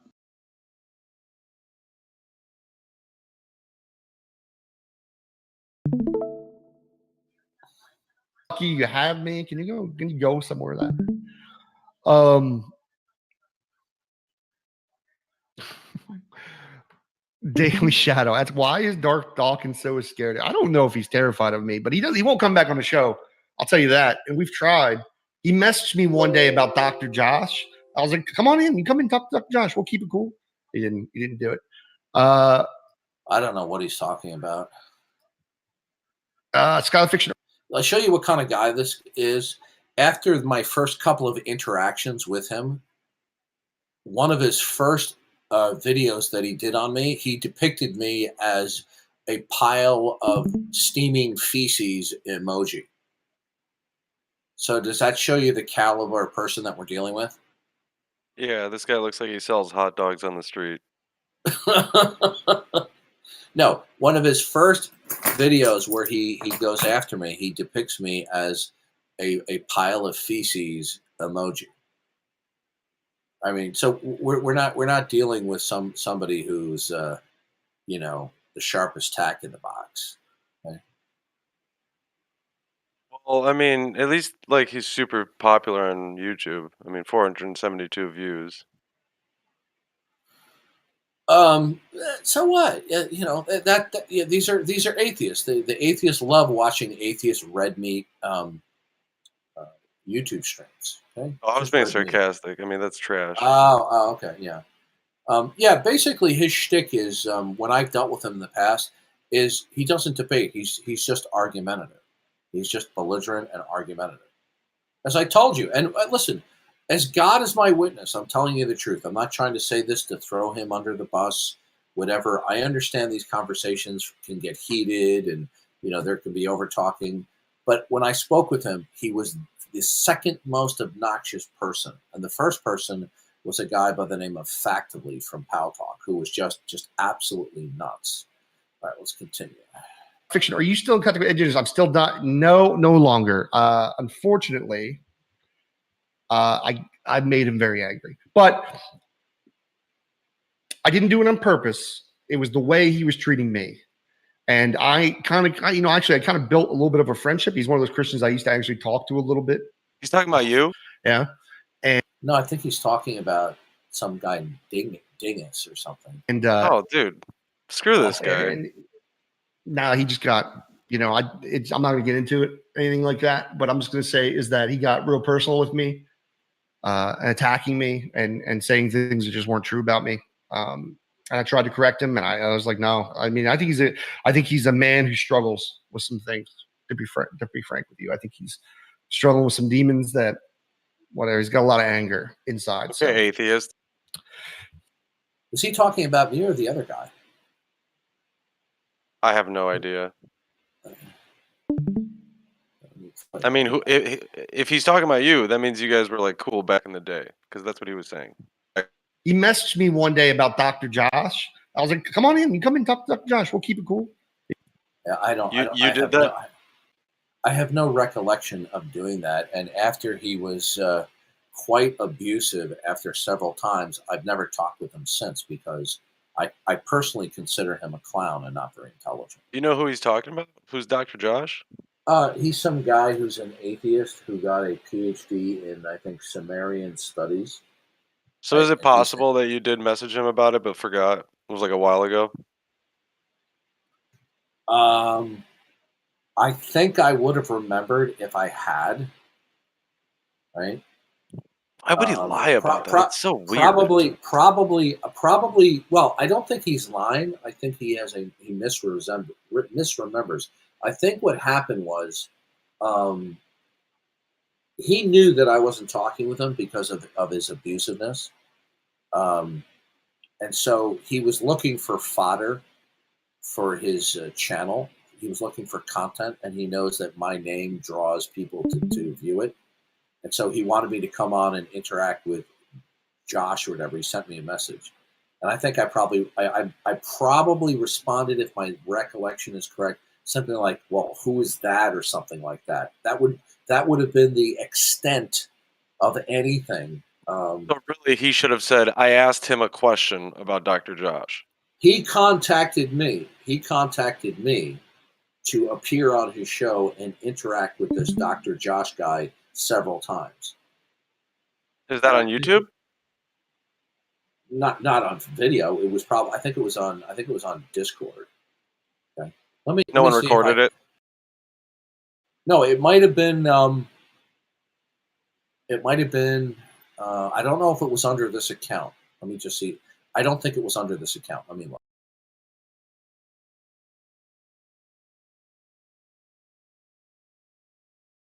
No, it was under a previous account that I had that got deleted by Discord because I sent out too many invites, so I would no longer have that message. But I can almost assure you that if I did respond to him, it was only like, "Well, who is Josh?" or something like that. But I didn't unsolicited in an unsolicited way contact him because I consider him a clown. You know, he's not somebody that I have high regard for. All right, let me just play this back. You didn't do it. Skylar Fiction, are you still in contact with engineers? I'm still not. No longer. Okay, so Praise I Am said that he was throwing me under the bus, but I'm not hearing that because he's now talking about Ed Dingus, I think. He's not talking about me. Let's play for a couple of minutes and see if he goes back to me. Unfortunately, I made him very angry, but I didn't do it on purpose. It was the way he was treating me. And I kind of built a little bit of a friendship. He's one of those Christians I used to actually talk to a little bit. Yeah. And off air. And now he just got, I'm not going to get into it, anything like that. But I'm just going to say is that he got real personal with me, and attacking me and saying things that just weren't true about me. And I tried to correct him, and I was like, no. I mean, I think he's a man who struggles with some things. To be frank with you, I think he's struggling with some demons that, whatever. He's got a lot of anger inside. So, yeah, Brian Stevens, I'm glad to see you here, buddy. I wonder if there's a video. We got 75 people watching, which thank you for watching, even though I haven't been on in months. Thank you. Let's do this. Give me a sec. Yeah, he got a little trouble. Yeah, I think. Yeah, this guy is annoying. If you streamed on YouTube, you would get like, I don't even know. Like you'd at least be in the thousands. I agree with you. Like Atheist would be watching. So. Yeah. If I did it on topics, yeah. Hey, Darth, if you ever want, well, I don't know much about it, but I know a lot about certain things. If you need help, getting on YouTube and starting a channel and all that, and just reach out. Yeah, I appreciate that. If I need your help, I'll contact you. I have a couple of accounts under different usernames, but I don't have videos uploaded. Is there anything that would help to get you to do that, like to start something on YouTube? Anything that we could do to help? Well, it's a time thing, okay? Even though people say he's on there all Oh, hours yeah. of the day. Yeah, well, I'm on here while I'm working during the day, Yeah.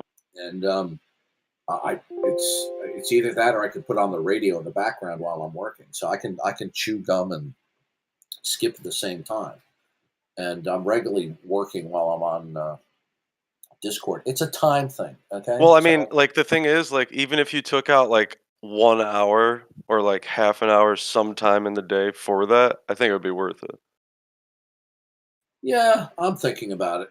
It's not. Okay. Let's see. You'd be amazed at how many messages I get every day. Probably not. I got a lot of hostile messages, a lot of hate mail. Yeah, that doesn't surprise me.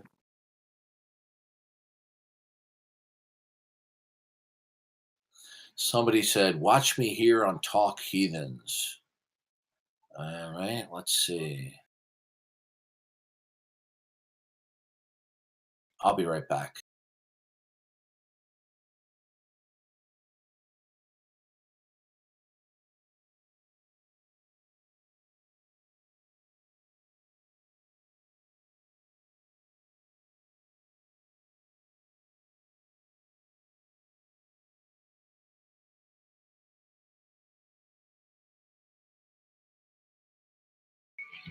He doesn't even have to show his face if he has a YouTube channel. He can just do talk. He doesn't have to show Yeah, his face. he's already got the, let's just say, celebrity. Like, Yeah, he's yeah, just taking advantage of it. right.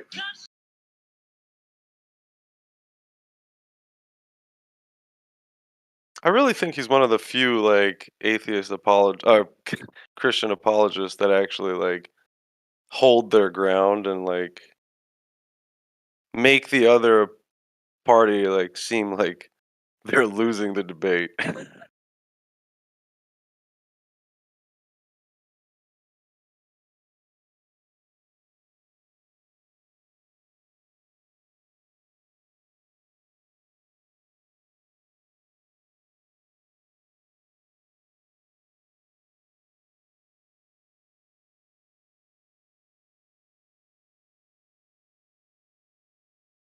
Christian apologetics is new to me. The term Christian apologetics is new to me.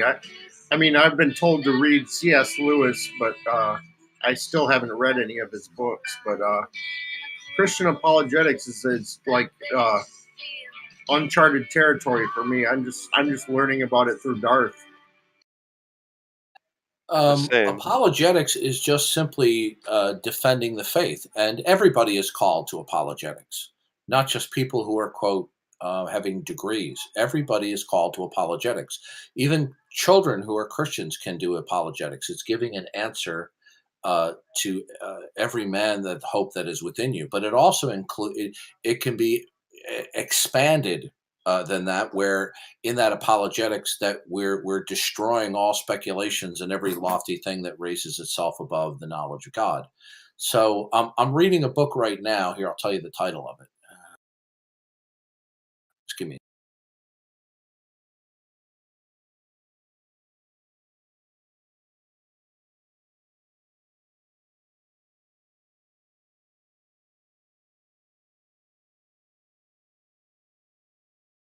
Give me a second.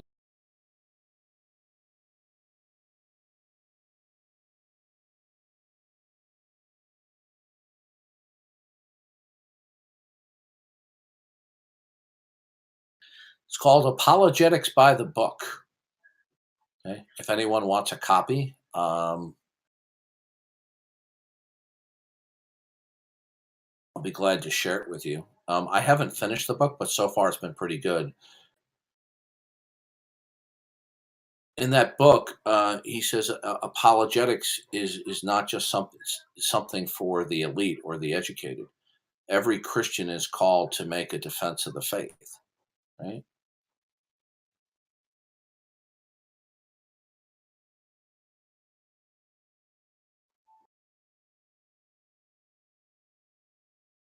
Give me a second.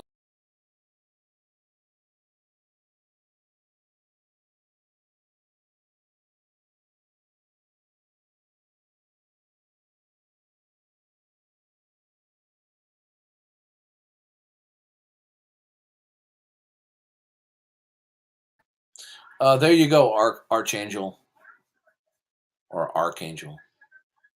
Thanks. By the way, there are certain pages that are highlighted or underlined. If you don't care for my underlining in the first portion of the book that I'm reading, you can, in any PDF reader, you can delete those highlights. Okay. All right.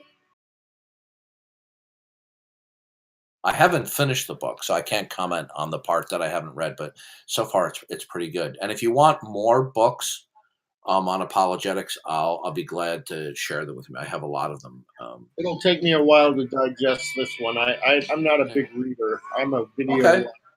Yeah. Right. So when you get done with that, just contact me or anyone else of the regulars in here. Here, I'll send you one more that's pretty easy reading. It's called Every Thought Captive. All right. Thanks.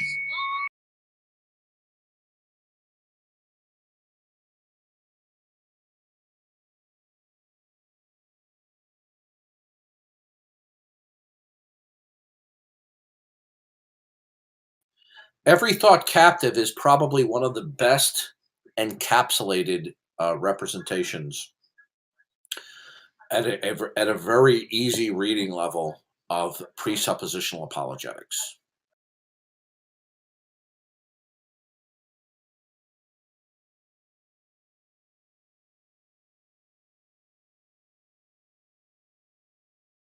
I've noticed there's a couple of sites out there, Reformed Wiki in particular, they're taking some of Bonson's videos now that are open source, and they're really doing a wonderful job making the listening and the viewing a pleasure by adding graphics to it as you're watching it. It's, I think it's called Reformed Wiki, and just look for the Bonson videos. They're doing a superb job of it.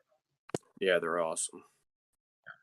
Very, very impressed with the graphical element that they're doing there. So, because you're not just looking at just a video of Greg Bonson, being a bobblehead, while he's talking. I don't mean any disrespect by that, but they put him in a small circle window and then they do animated graphics while he's talking. They've done a superb job of it.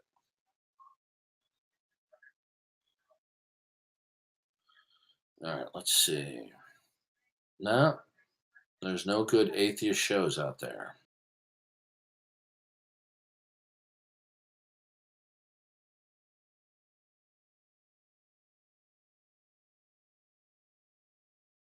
Maybe there are some atheists in our midst.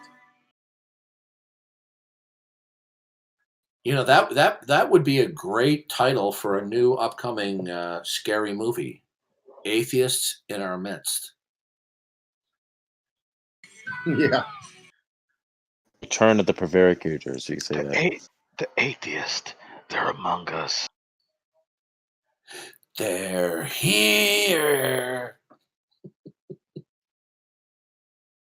Okay, it looks like we do have a couple. Johnny P. Angle and Callie Opolis. Johnny P. Angel, that name rings a bell. Are you the one who appears on the Atheist Experience? Johnny.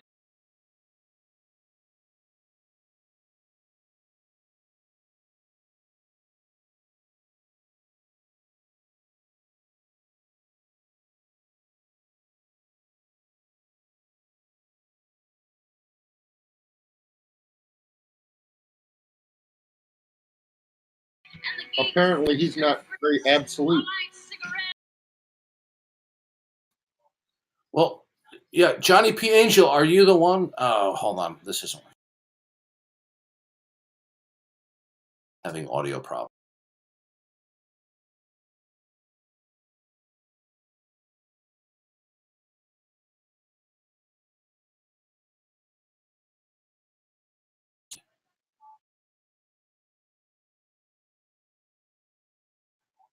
All right, let's see. All right. No, that's not working.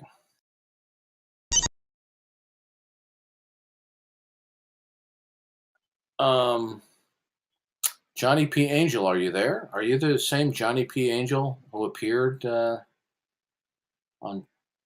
is it Talk Heathens or the Atheist Experience?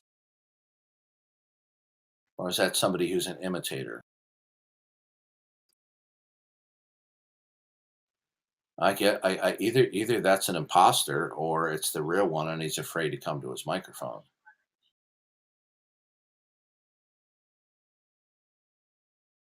Can somebody message him and see if he's there? Because if he's one of these answer guys on was it Talk Heathens? He was on with I think V. LeBlanca in a glitter jacket. Was it yesterday or the day before?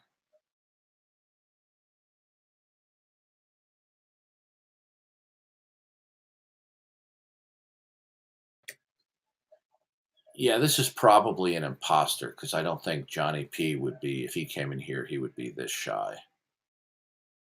Because if it's the real Johnny P Angel from Talk Heathens, I would love to talk with him. There we go. It Are you is, there, it is, Johnny? it is. Sorry. Yeah. No, I got invited last week and I was in the middle of a workout and I'm like, I'm gonna listen to see what's happening on Atheist Helpline. Great. So you're yeah. so you're the same one who appeared with V. LeBlanca? Yeah, Vila Bianca. That's right. Okay. Oh, excellent. Good. Because I want to talk with some of you ACA people because I've been banned by Matt Dillablohater. So good. I'm glad that you have the courage. Well, I think it's an apt moniker. So could you tell us about your atheism? I've just never really been convinced of any God claim. Okay. I know it's not profound or anything, but I grew up Catholic. Do you mind if we record this? Do you mind if we record I don't really care. I don't really care. Yeah, go ahead. But I'm not going to be on for a long time. I just wanted to pop in and say hi. I was listening for a little bit, but I really am in the middle of a workout, and I wanted to hear what kind of stuff is talked about here. So, well, we do a wide variety of stuff. We have serious discussions, debates. We have sometimes where we just laugh. Sometimes we critique atheist videos. Supreme Leader, are you recording this? For my recording software is not working very well. I'm getting too much feedback. Okay, so your position is you're not convinced. Well, people who are not convinced about God's existence include people who deny God's existence and people who lay a claim that they're neutral toward God. They neither deny nor affirm. Which one of those two positions would fall under your category of being unconvinced? I am concerned about the existence of God. I don't know if it's knowable. I don't think that I would go so far as to say that God does not exist. So I've so you're used neutral? the term like agnostic atheist. I guess I'm neutral, but I'm there are certain God claims that are probably not. I would go so far as to say I would say are untrue. Do you call yourself an atheist? I do. Okay, so you call yourself an atheist, but you're neutral toward the existence of God. I'm neutral as to the existence of God, but I am not neutral as to my belief. Okay. So yeah. Okay, so do you believe that it's necessary to reference God as the necessary precondition of all facts? Do I believe it's necessary? Yeah, do you believe it's necessary to reference God as the precondition of all facts? No. No, I don't. I don't have that belief. Okay. Well, since you hold that belief, we can take a look at what that logically and necessarily entails, right? So since you hold that belief, that logically and necessarily entails that God cannot exist in your world, right? Yeah. God cannot coexist with one or more facts that do not necessitate referencing him, right? So do you understand that so Well, far? do you have a written out like flow chart or an outline or a source material No. that I could examine? No. No. Okay. Well, it's really quite simple, right? Sure. In a world where God is, all facts would necessitate referencing God. In a world where God does not exist, no facts would necessitate referencing God. So you believe positively that there are one or more facts that don't necessitate referencing God. What logically and necessarily follows from that is that God cannot logically coexist in your world. No, I wouldn't go that far. No, I don't think that I've made that conclusion. You're saying that I'm making that conclusion. I haven't thought that out. I didn't say that Yeah. you made that a conclusion. Yeah. What I said is that the belief that you have affirmed logically necessitates the falsity of God, whether you realize that or not. Okay, Right? well then I don't realize that, so I'd have to examine that claim or that assertion and then do my own research on it. And I'm fine with doing it. And if you've got some source material, I'd love to read it. But as far as something as important as the, logical necessities and all that, I'm not going to affirm or deny anything like that. That's not my bag. But, So but if we're you on have the- something, please send it to me. Yeah. So just so we're on the same page, when we talk about God, we're talking about that which would be eternal and the creator of all facts and a mind. Okay. Now, God, whatever facts would coexist with God, by definition, they would logically necessitate referencing God because they stand in causal relations to God as the source. Because he's the one who created them all. Yeah, yeah. So in a world, if one fact alone necessitates referencing God as the precondition, then it logically and necessarily follows that God coexists within that world. If, on the other hand, somebody holds that there are one or more facts that do not necessitate referencing God, then it logically and necessarily follows that God cannot coexist in that world. It logically and necessarily follows. It's ironclad. So when you affirm that it's not necessary to reference God as the precondition of one or more facts, then that logically entails, whether or not you realize it, it logically and necessarily entails that God cannot and does not coexist in that world. I think what I said is that I don't hold a belief that God necessarily entails anything. I didn't say that God doesn't. I just don't hold a belief that he does. Again, the definition of God entails that. Okay, well, that's nice, but if you want to submit to me something written down so I can analyze it, I'd be happy Well, I'm to look explaining at it to you right now, since you're an atheist That's answer nice, man. but I'm not. But Yeah, I'm not. Since you're Am an- I the since you- atheist yeah. answer man? Well, don't you came to the wrong appear? guy. Don't you Came to the wrong appear guy. and don't you appear answering questions on I Talk do. Heathens and the Atheist Experience? Well, then you should Now and be again. able to. Then you should be able to comprehend this. This is not very complicated. Well, I most of explained the this time, principle. it's Would you not not that I'm overtalk me, offering please? answers. Most of the time is that people are asserting things, Mhm. and Okay, well, I'm you just looking at it asserted from my own something. perspective. Okay, I did. now, No, yeah, you you did. You asked assert. me if I had a belief, and I said I don't have the belief. That's right. It's That's not an that assertion. profound. That's an assertion that you believe that it is Okay, not no. necessary. Well, you No, want to let that's me not true. finish? That's Why are not you true. Why are you being rude? Oh, come on. I'm doing planks while we're talking.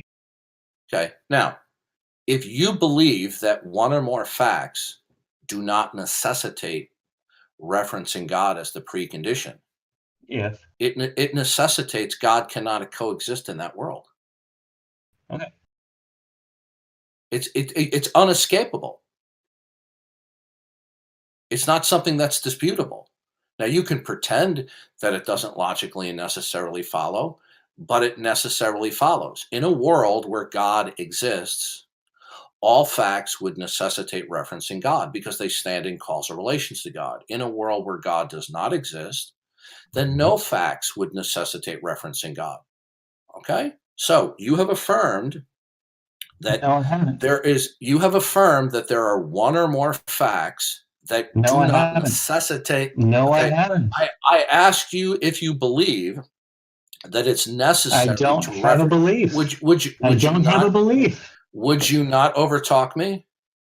Would you not make claims that I've said things when I Okay. haven't said it? Did you say that you believe that it's not necessary to reference God as the precondition of all facts? I don't have a belief on that front. I'm sorry, I just don't. Okay, no. What you're now doing is you're prevaricating. I asked you in the beginning. Would you not overtalk me, please? I asked When you did I in the just beginning, overtalk you? right? Just like you're I'm doing moving now. from plank position to side plank Okay. position. I'm sorry. I don't want to have to server meet you. Okay. See, this is a tactic. How that about certain this? I'll atheist server meet calls. myself. I'll Okay. server meet myself. Would you Here, not I'm gonna mute overtalk me, myself. please? Okay. Now, you stated I asked my opening question to you. Do you believe that it is not necessary to reference God as the precondition of all facts? And you said you believe it's not necessary. So I'll ask you again. Do you believe that it is not necessary to reference God as the precondition of all facts? You have a belief in it. I'm sorry. I didn't hear what you said. No. Do I believe the alternative? No. I don't have a belief in this You're stuff. you're breaking up. Okay. Did you hear my question? Yes. Do you believe that it is not necessary to reference God as the precondition of all facts? I don't believe anything on this subject. I'm sorry. You're being completely disingenuous here. I've Do you watched you assert on talk. facts? Parakeet, please. I don't want him to think that he's being dogpiled. Okay. I've watched you on answering these questions on shows. All right. So you should be able to respond to me like an adult. Now, I asked you earlier. I'll ask the question again. Do you believe that it is not necessary to reference God as the precondition of any facts? Can you hear me? Yes, go ahead. I don't have a belief on this front. Okay, that is So not no. an answer. Do you believe? No, that's not. I That's don't not, believe anything that's, of the sort. okay, you're being. I want everyone in the room to know this is a guy who hangs out with Matt Dillahunty. He hangs out on Talk Heathens, and he gets on these shows like he's a person who's genuinely searching for the truth. You are being deceitful right now. Okay, I'm a grown man. All right. I'm almost 60 years old. You're not fooling me by your prevarication. All right. See, you're doing your little shtick right now. You see, this is the kind of caliber is for prevarication. Jenny P. Prevarication Angel. Yeah. So this is what they do. I was just listening to your spiel while I was doing working out. So go on, keep talking. Yeah. Go ahead. Either you believe that it's necessary to reference God, or you believe it's not necessary to reference God. Which belief do you hold to? That's a false bifurcation. No, it is not. No, it's a true dichotomy. No, it is a true dichotomy, what I have presented and you. And I asked you to submit to me. I'm doing it right now. Outline on this. I'm actually giving to you orally. See, this is the caliber of people that they have on the atheist experience. The guy comes on here, right? He comes in the room and he's acting like an evasive teenager, like he doesn't understand what I'm saying. This is deceit. Darth, do you want me to make up a belief that I don't have? No, Is that what you want me to do? You are being deceitful right now. How am I being deceitful? Listen carefully. Either you believe that it is necessary to reference God for all facts or not. That's a true dichotomy. Are we clear? No, we're not clear. It's a true dichotomy, A or not A. Do you understand that? Darth, if you want to submit to me a written argument, so you I don't will want be to have a happy to look conversation it like over. an adult. I'm I explaining popped it to in you just right to hear now. what you guys were talking about, Darth. I'm in Right. the middle of a Yeah. workout, for Well, God's sakes. we had an atheist experience celebrity, and we would like to talk one who pops in here. Now, Wouldn't go I have that given far. you the I wouldn't true go that far, dichotomy. Darth Dawkins. Okay. I Well, wouldn't you've go shown that up a far. number of time on those streams. Now, it's a Well, I'm true glad that you dichotomy. send you an autograph, but I don't think it's Okay, going to be you worth know what? anything to I you. don't want to have to server mute you. Okay, you're being Go ahead and server mute me. You're Darth. being Go ahead. extremely It rude. won't This is the hurt caliber. my feelings. It's not intended to hurt your feelings. It's so that Well, you it will won't stop hurt my being feelings. rude. If you Okay, feel it now, would preserve the quality of your chat, then server mute me. Can Go you ahead. stop? Can you stop over talking me, please? Sure. Go ahead. Okay, is that a reasonable adult request? I should think so, yeah. Yeah, then stop over talking me. Now, either you believe it's necessary to reference God as the precondition of all facts, or not. It's A or not A. That is a true dichotomy that I have presented you with. Okay, are we clear?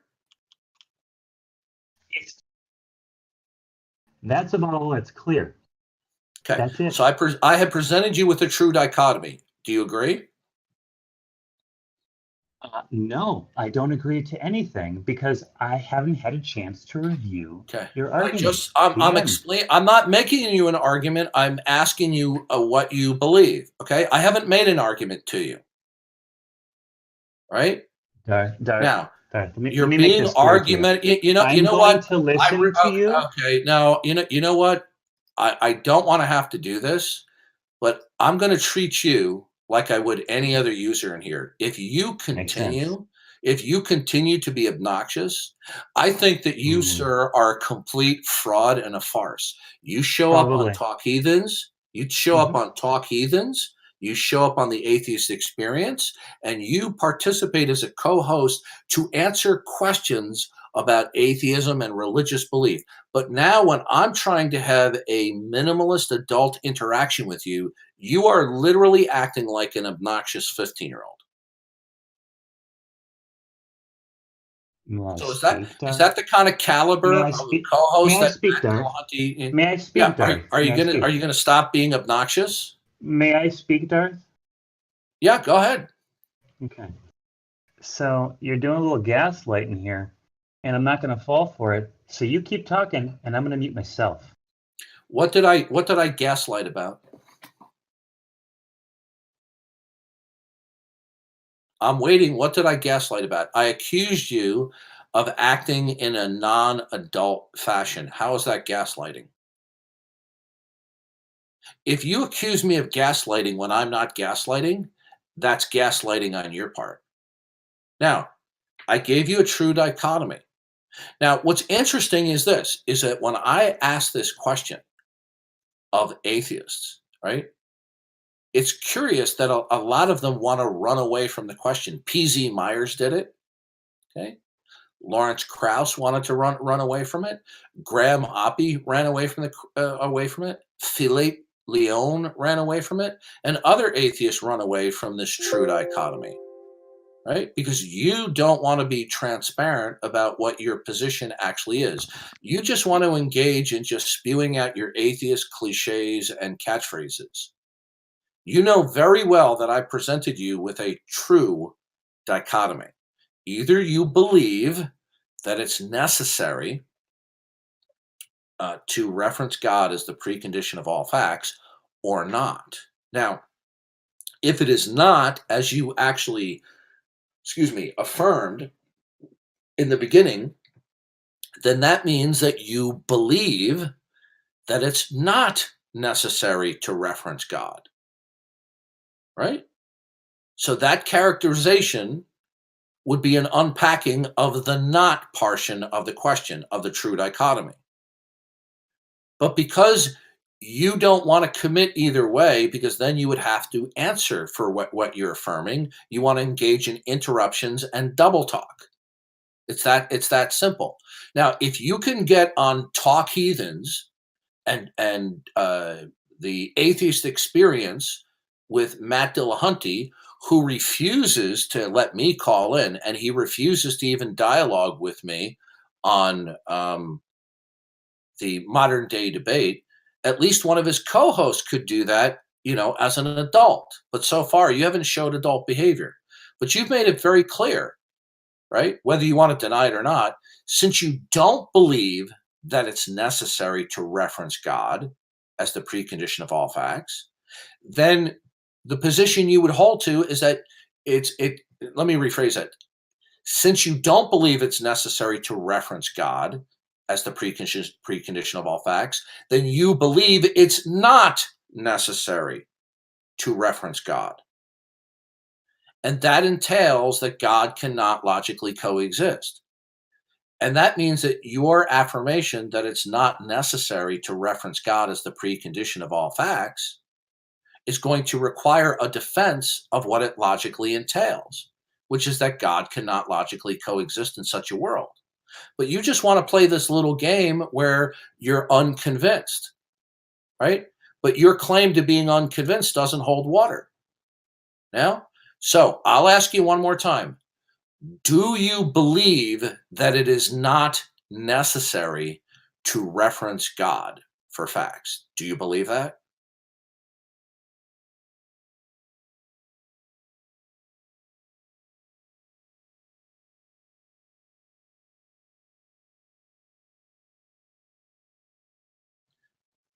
Yeah, so what we see here on full display is a regular atheist who goes on Talk Heathens. He goes on the Atheist Experience with Matt Dillahunty, answering people's phone calls. But when he comes into an area that he cannot control, and he's asked a legitimate question about his atheism, right? He totally and all the facts he asserts. He continuously asserts facts. When he's asked a very clear and circumspect question, a non-convoluted question, he prevaricates, and then he overtalks, he interrupts, he's unruly, and then he just shuts down and closes his microphone. So I think we've shown to the listening audience what a fake, a phony, and a fraud that you, Johnny P. Angel, are. And I think it's laughable that you do these live streams on Talk Heathens and Atheist Experience with Matt Dillahunty, yet you come in here and you act like a little obnoxious, snot-nosed little child. You atheists are fakes, phonies, and frauds. And when you're asked a legitimate question, you act like children. Yeah, well, if I was you and I couldn't answer the question that I was on the receiving end, then I can understand why you just shut down and you become catatonic. Okay. Anybody care to comment? Because he's too chicken to come to the microphone and have an adult interaction. Yet he's got brass balls to go on Talk Heathens and the Atheist Experience and answer questions from callers, doesn't he? I mean, I think it was quite clear he was attempting to cause problems from the outset. He was just looking for an excuse not to even participate in the conversation. He was looking for an excuse not to have to answer these tough questions. I mean, you present him a true dichotomy, and he tried to squirm his way out of it. So it's obvious the game this guy was playing. He wasn't fooling anyone by it. Yeah. Does anybody think that if he was live on Talk Heathens or the Atheist Experience and I called in and had the opportunity to speak with him, do you think he would shut down like this and not talk any further? Or would he try to use his ability to host the show to try to circumvent the dialogue in a direction that he felt that he could manipulate?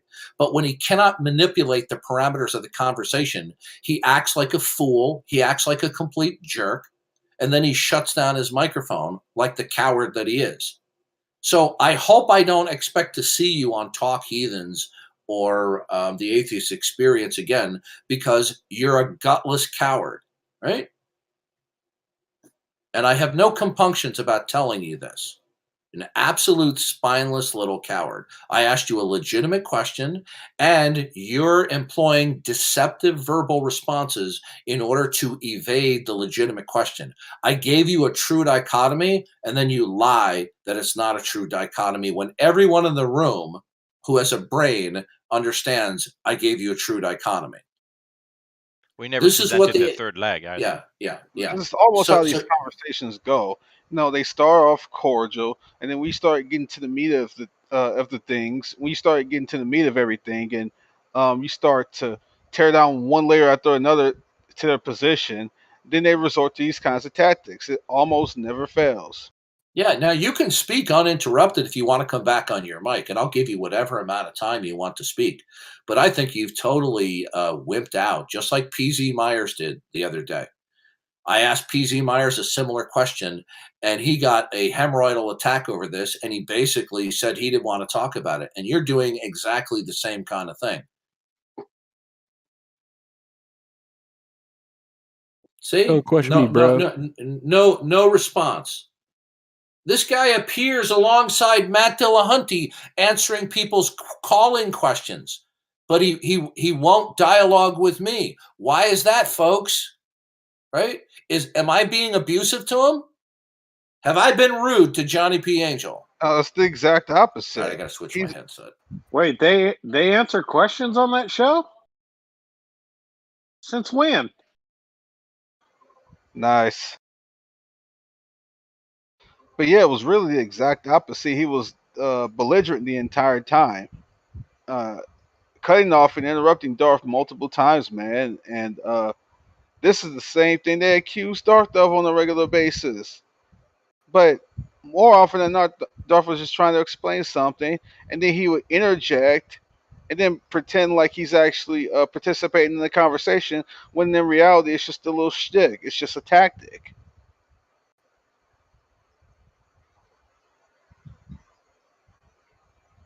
When they're in a place where they fundamentally cannot control the flow of the conversation, this is what they have to do.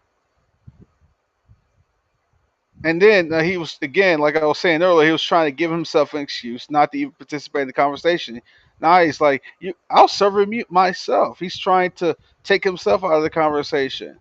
Yeah, I told him he will have uninterrupted time to respond, but he knows that he's going to be incumbent upon him to actually answer my questions. Notice the total dodging. He can go up on Talk Heathens. He can go up on the Atheist Experience and spontaneously be the Atheist Answer Man alongside Matt Dillahunty, right, and other hosts, from the ACA. But when I'm talking with him live, right? Oh, can you submit a flow chart to me so I can examine it? Darth, why didn't you ask him if he's willing to assert God is the necessary precondition of all the facts he asserts? I could have done that, but as we see, we're not dealing with somebody who is an honest adult. He's a phony. He goes on these live YouTube streams, being the Atheist Answer Man, answering questions, but he comes in on a platform where he can't, control the conversation, and he's being treated fairly, right? Now, I'm criticizing him, and I think justly so. He can't manipulate the conversation, so he completely straps on a parachute and bails out. Look, I keep on telling you people, these atheists are fakes, phonies, and frauds. They only want to have interactions that they can tightly control, so they can make themselves look good. I mean, you all heard his responses to me. They were deceptive. They were deceitful. He was rude. He was obnoxious. He was invasive. Who did you just speak to, Darth? Johnny P. Angel, one of the Atheist Answer Men that appear on Talk Heathens and on the Atheist Experience with Matt Dillabloviator. Okay. He was deceptive, he was manipulative, he was argumentative, and he was rude, and he was obnoxious. And then he finally shuts off his microphone, and he was told that he can have whatever amount of time to respond uninterrupted. 1 minute, 2 minutes, 3 minutes, without any interruption. Darth, you want to Right? give an analysis of when he says, "I don't have a belief either way," what the problem with Yeah. that is? Yeah, what he's trying to fall back on are the atheist catchphrases. Oh, I don't have a belief. Well, either you believe that it's necessary to reference God as the precondition, or you believe it's not necessary to reference God. Okay? If I say, do you believe it's necessary to reference God as the precondition of all facts? And somebody says, no. And that's exactly what he said. So they When you lack a say no, positive belief. right, They lack that's a right. belief. So then if you say no to that question, then what it does reveal is that you believe that it's not necessary, right? He's not oblivious or taking an agnostic position on the question. Either you believe that it's not necessary to reference God, or you believe that it is necessary to reference God. It's a true dichotomy. The only way that you could evade the dichotomy is if you had a frontal lobotomy.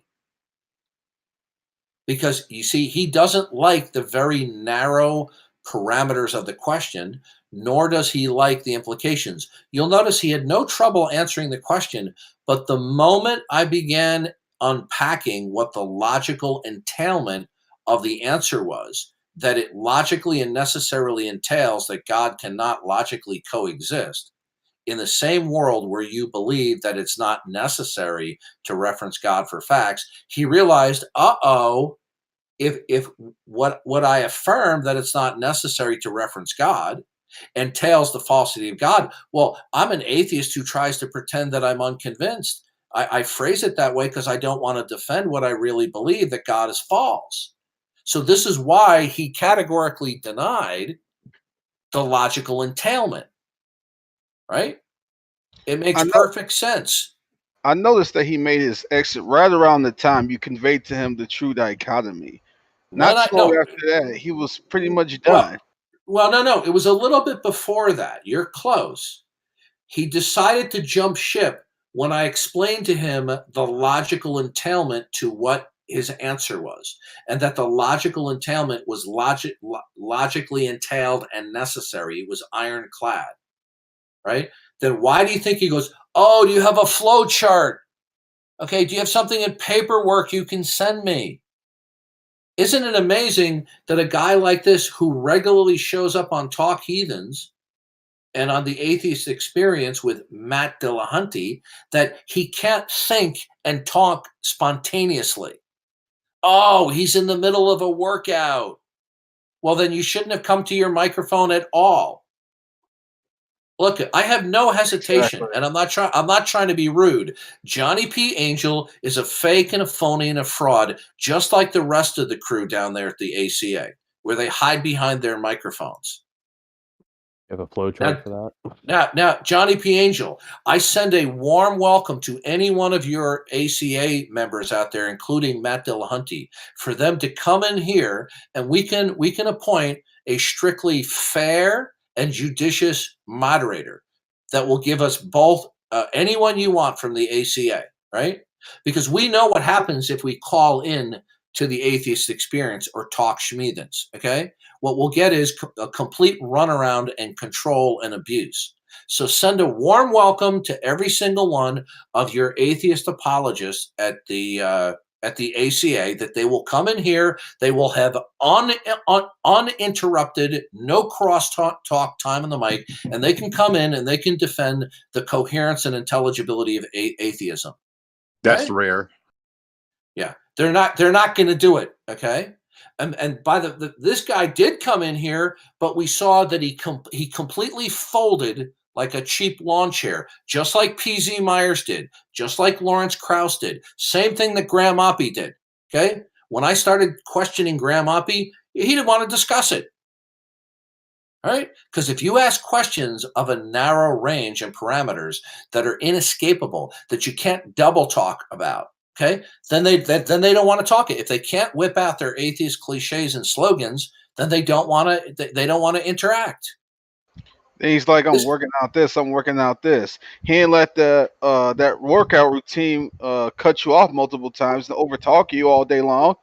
Yeah, he was look, Johnny P. Angel is a fake, a phony, and a fraud. And if you want to see what this guy is like, Mr. Glitter Boy, go on to the last episode of Talk Heathens, and you can see this guy. He's been on the Atheist Experience and Talk Heathens multiple times, answering questions from the audience about religion, the supernatural, atheism.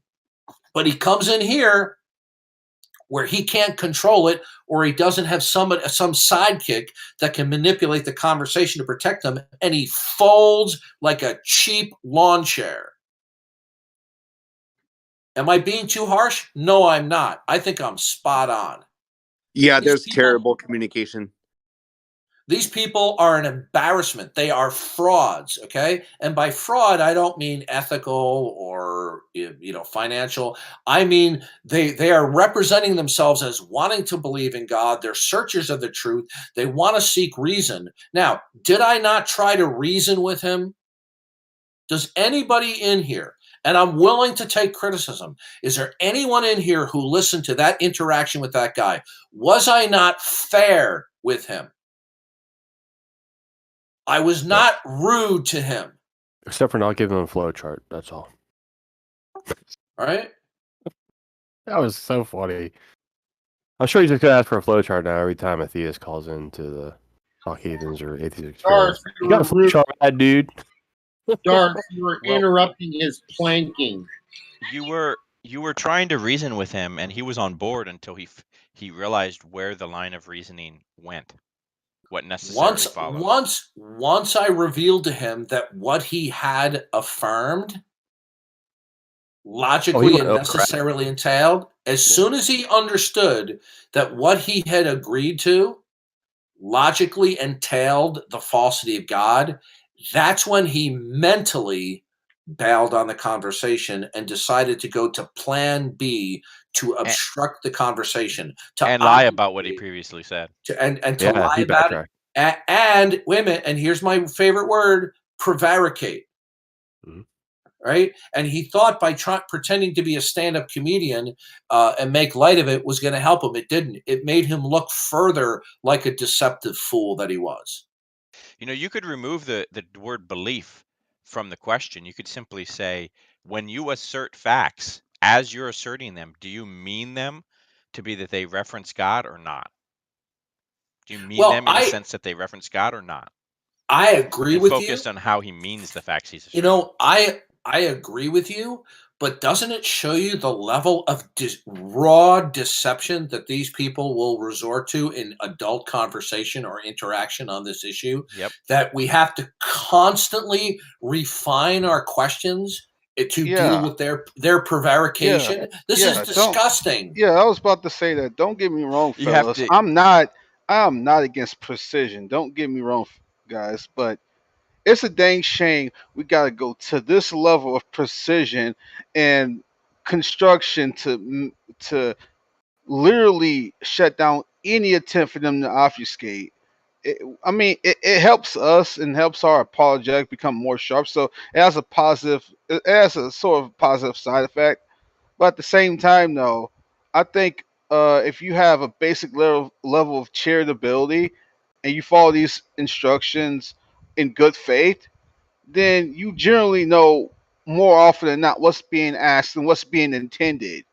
The fact that we have to razor sharp construct these questions in this way to basically prepare for any sort of obfuscation, because they lack being charitable, they lack coming in good faith, they just lack one to entertain this conversation on a legitimate, honest, and truthful level. Yeah, the hair splitter's ready. It's just that's all I got to say on that. It's just beyond ridiculous what we have to do just to make the conversation even possible and to keep them from escaping the incoherency of their position. Yeah, like I said, keep this in mind. He regularly appears from time to time on Talk Heathens and with the Atheist Experience with Matt Dillabloviator, right? And I was truly surprised. I thought for sure that this was an imposter, but it turned out not to be.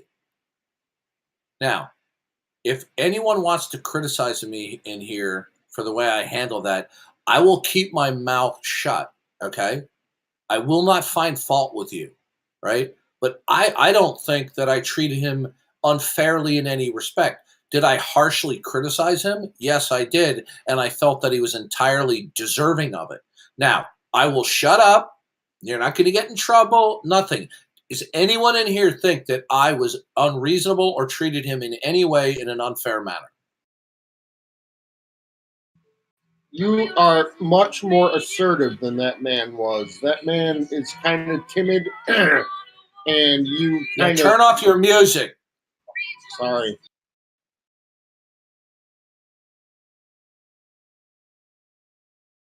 You know what? If he didn't want to talk, he shouldn't have come to the microphone, right?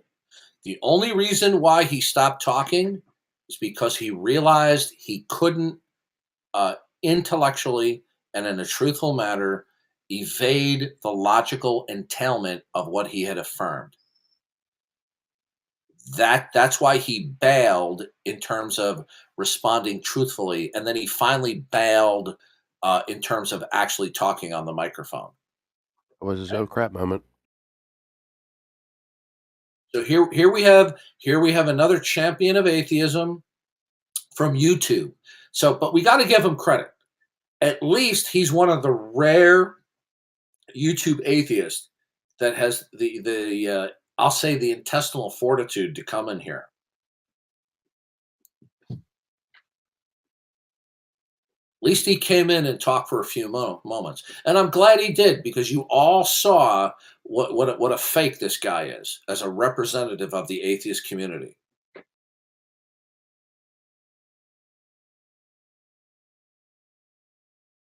Well, I don't have anything more to say on that. I think I've pretty much covered it all. You did good.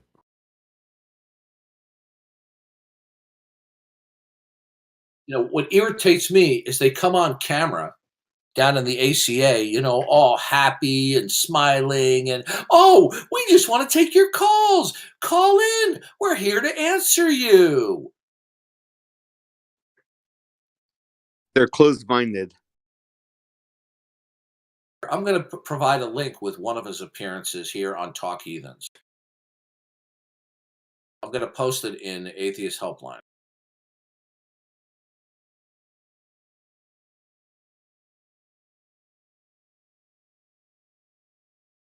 There you go. If you're not sure which one he is, he's the dude on the left.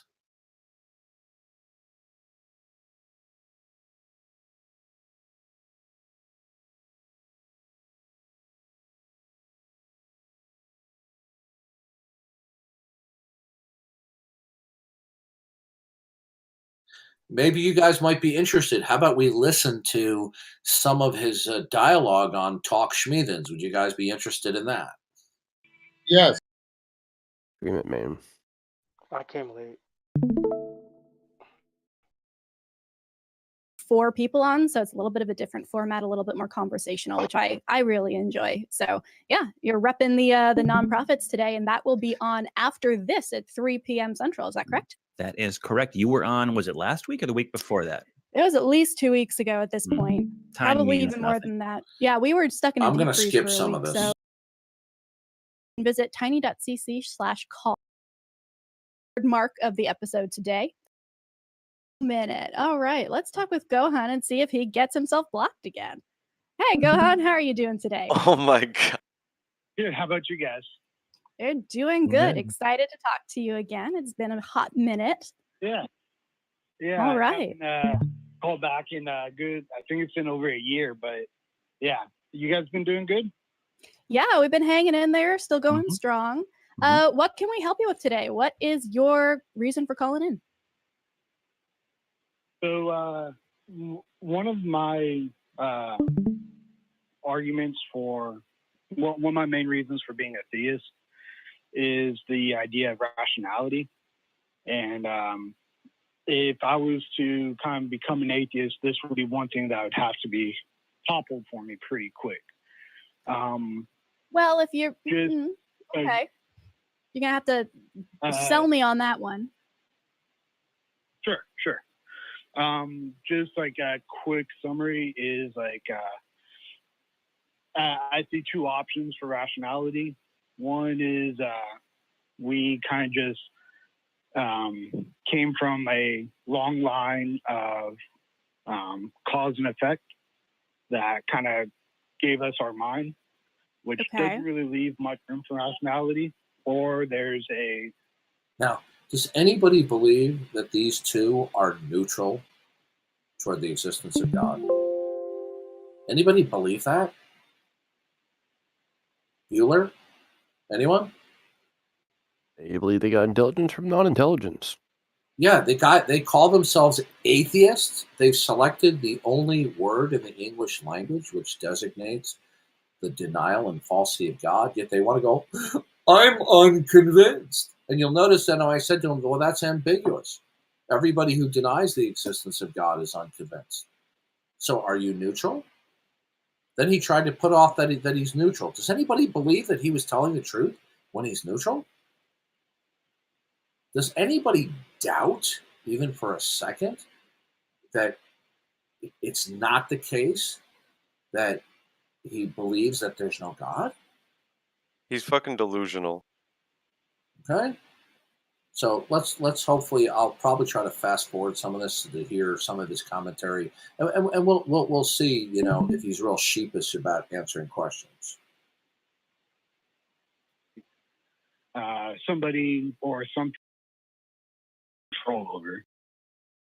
Johnny, what do you think? Yeah, that's exactly right. Convince us that free will exists. I recently read, been on a reading spree lately, and what you just started talking about reminded me of two books that I just recently read, and you might consider checking it out yourself. Both are by Dan Dennett, From Bacteria to Bach and Back, which talks about how a cognitive mind can develop, how there can be, how nature can create an intelligent creature, an intelligent design without a designer. And then Elbow Room, which talks all about the nature of free will and whether we have it and to what extent we may. So basically what he's talking about, Dan Dennett is an atheist. So basically what he's talking about here is a book that refuses to reference or acknowledge God. It's basically giving an atheistic representation of why things are they are without God, right? So this is God denialism without an explicit God denialism. This is the little game, the little verbal kabuki dance that they play, right? So he's praising this book about how human consciousness came about through purely material occurrences, okay? Well, this is just a quiet God denialism, right? And yet they keep on going, oh, we're unconvinced. Do you guys see how deceitful atheists are?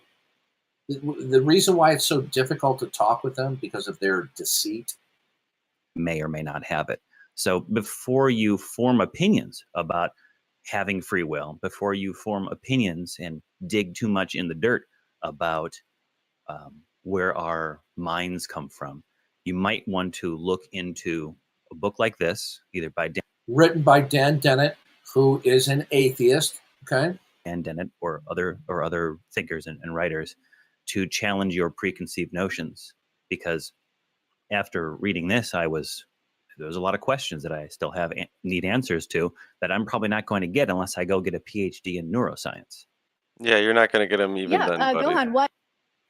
Yeah. What research have you done? What a vague... Why would you ask that question? Do you ever ask that question, Darth? No. I didn't hear them biochemically break it down. Did you guys hear it? No, I didn't hear them break it down. I want to ask everybody in the room, and I really want people to respond because I don't want to do all the talking all the time. But is there anyone in this room who thinks that if I called in and I had the same line of a question to Johnny P. Angel, and it was just him and me, mano a mano, and he was behind that golden microphone, do you think that he would have folded like a cheap lawn chair as quickly as he did? or he would have just stretched it out, run the clock out, Stretched it out prevaricate, 100%. Right. He would have attempted to save face, like he was continuing the discussion. He would have continued to be even more deceptive on camera, but he couldn't pull that here, right? Because here, at least, it's more of a level playing field. I tried not to use my moderation powers in an abusive way, right? I think I was pretty fair with him, and I think I was Wait, you pretty call assertive. into this one? No, I'm talking about what happened right now tonight. Here, were you here when Johnny P. Angel was here? When was that? You missed it? Was that like a half hour ago? Yes. Oh my god. Hold on a second. Supreme Leader, can you make sure that we get the link to Darth Dawkins talks with Johnny P. Angel from Talk Heathens and Atheist Experience? Can you put that in the title? So that these atheist clowns on the internet. Dude, what brought him in here? Because yesterday I messaged him and I asked him to come in. That's what did it. Okay, wow. It actually worked. 1 out of 10 of them actually responded. Cool. I mean, he didn't respond, but he came. Oh, you know what? I bow down before you. That was great. We got to talk with one of these talking heads from the ACA. This guy humiliated himself. Okay? How long was he in here? 5 minutes? Wait. Well, you know what? I'm not going to do any spoilers here. You're just going to have to listen to it. I can't wait. Okay, so check with Supreme Leader. Yeah. Message me with the link. You know, when it's uploaded, and the titles on there. Darth Dawkins talks with Johnny P. Angel. All right, and also add that he's from Talk Heathens and Atheist Experience. Oh, you missed it. It was a gem. It's cool. At least my investment paid off. It was. I don't know. What would you guys say? Was it as bad or worse than PZ Myers? What do you guys think? Bueller? I haven't listened to PZ Myers one yet. Yeah. I can't judge. Yeah, this was pretty bad, and I just hit him between the eyes of what a phony he was. Okay. I just messaged all of them, like the main public figures on ACA. I was hoping like Dragnot Silvus would come because that would be so funny. Dude. Oh no, he's a dirtbag. Oh, I know, but it would be so funny. You want to know what he? Oh, he won't come in here. He hates me. Yeah. You want to know what I got an actual response from Anthony Magnabosco. He said, "No thanks." Oh no, Anthony Magnabosco will not come in here. Absolutely not. No way. But Johnny P. Angel will. Yeah.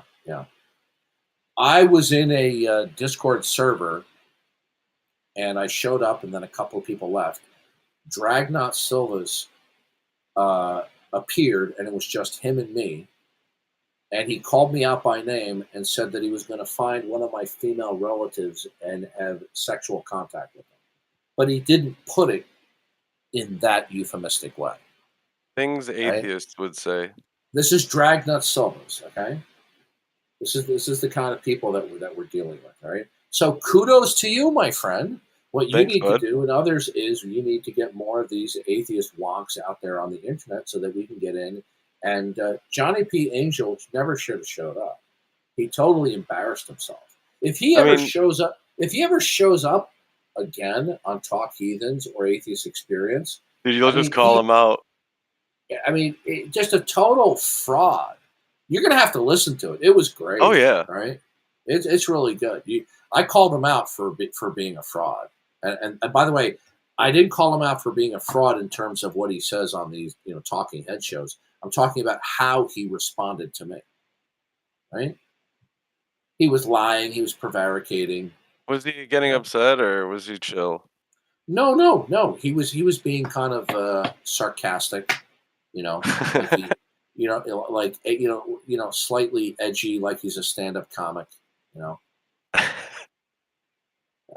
He said while he was talking to Darth that he was planking, and Darth was interrupting his planking and to non-planking position.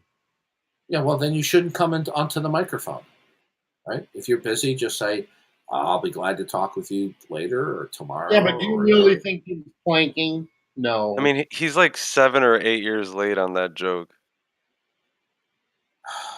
All right, let's continue. Let's see what pearls of wisdom he gives. Conversation is not answering the question that I asked initially.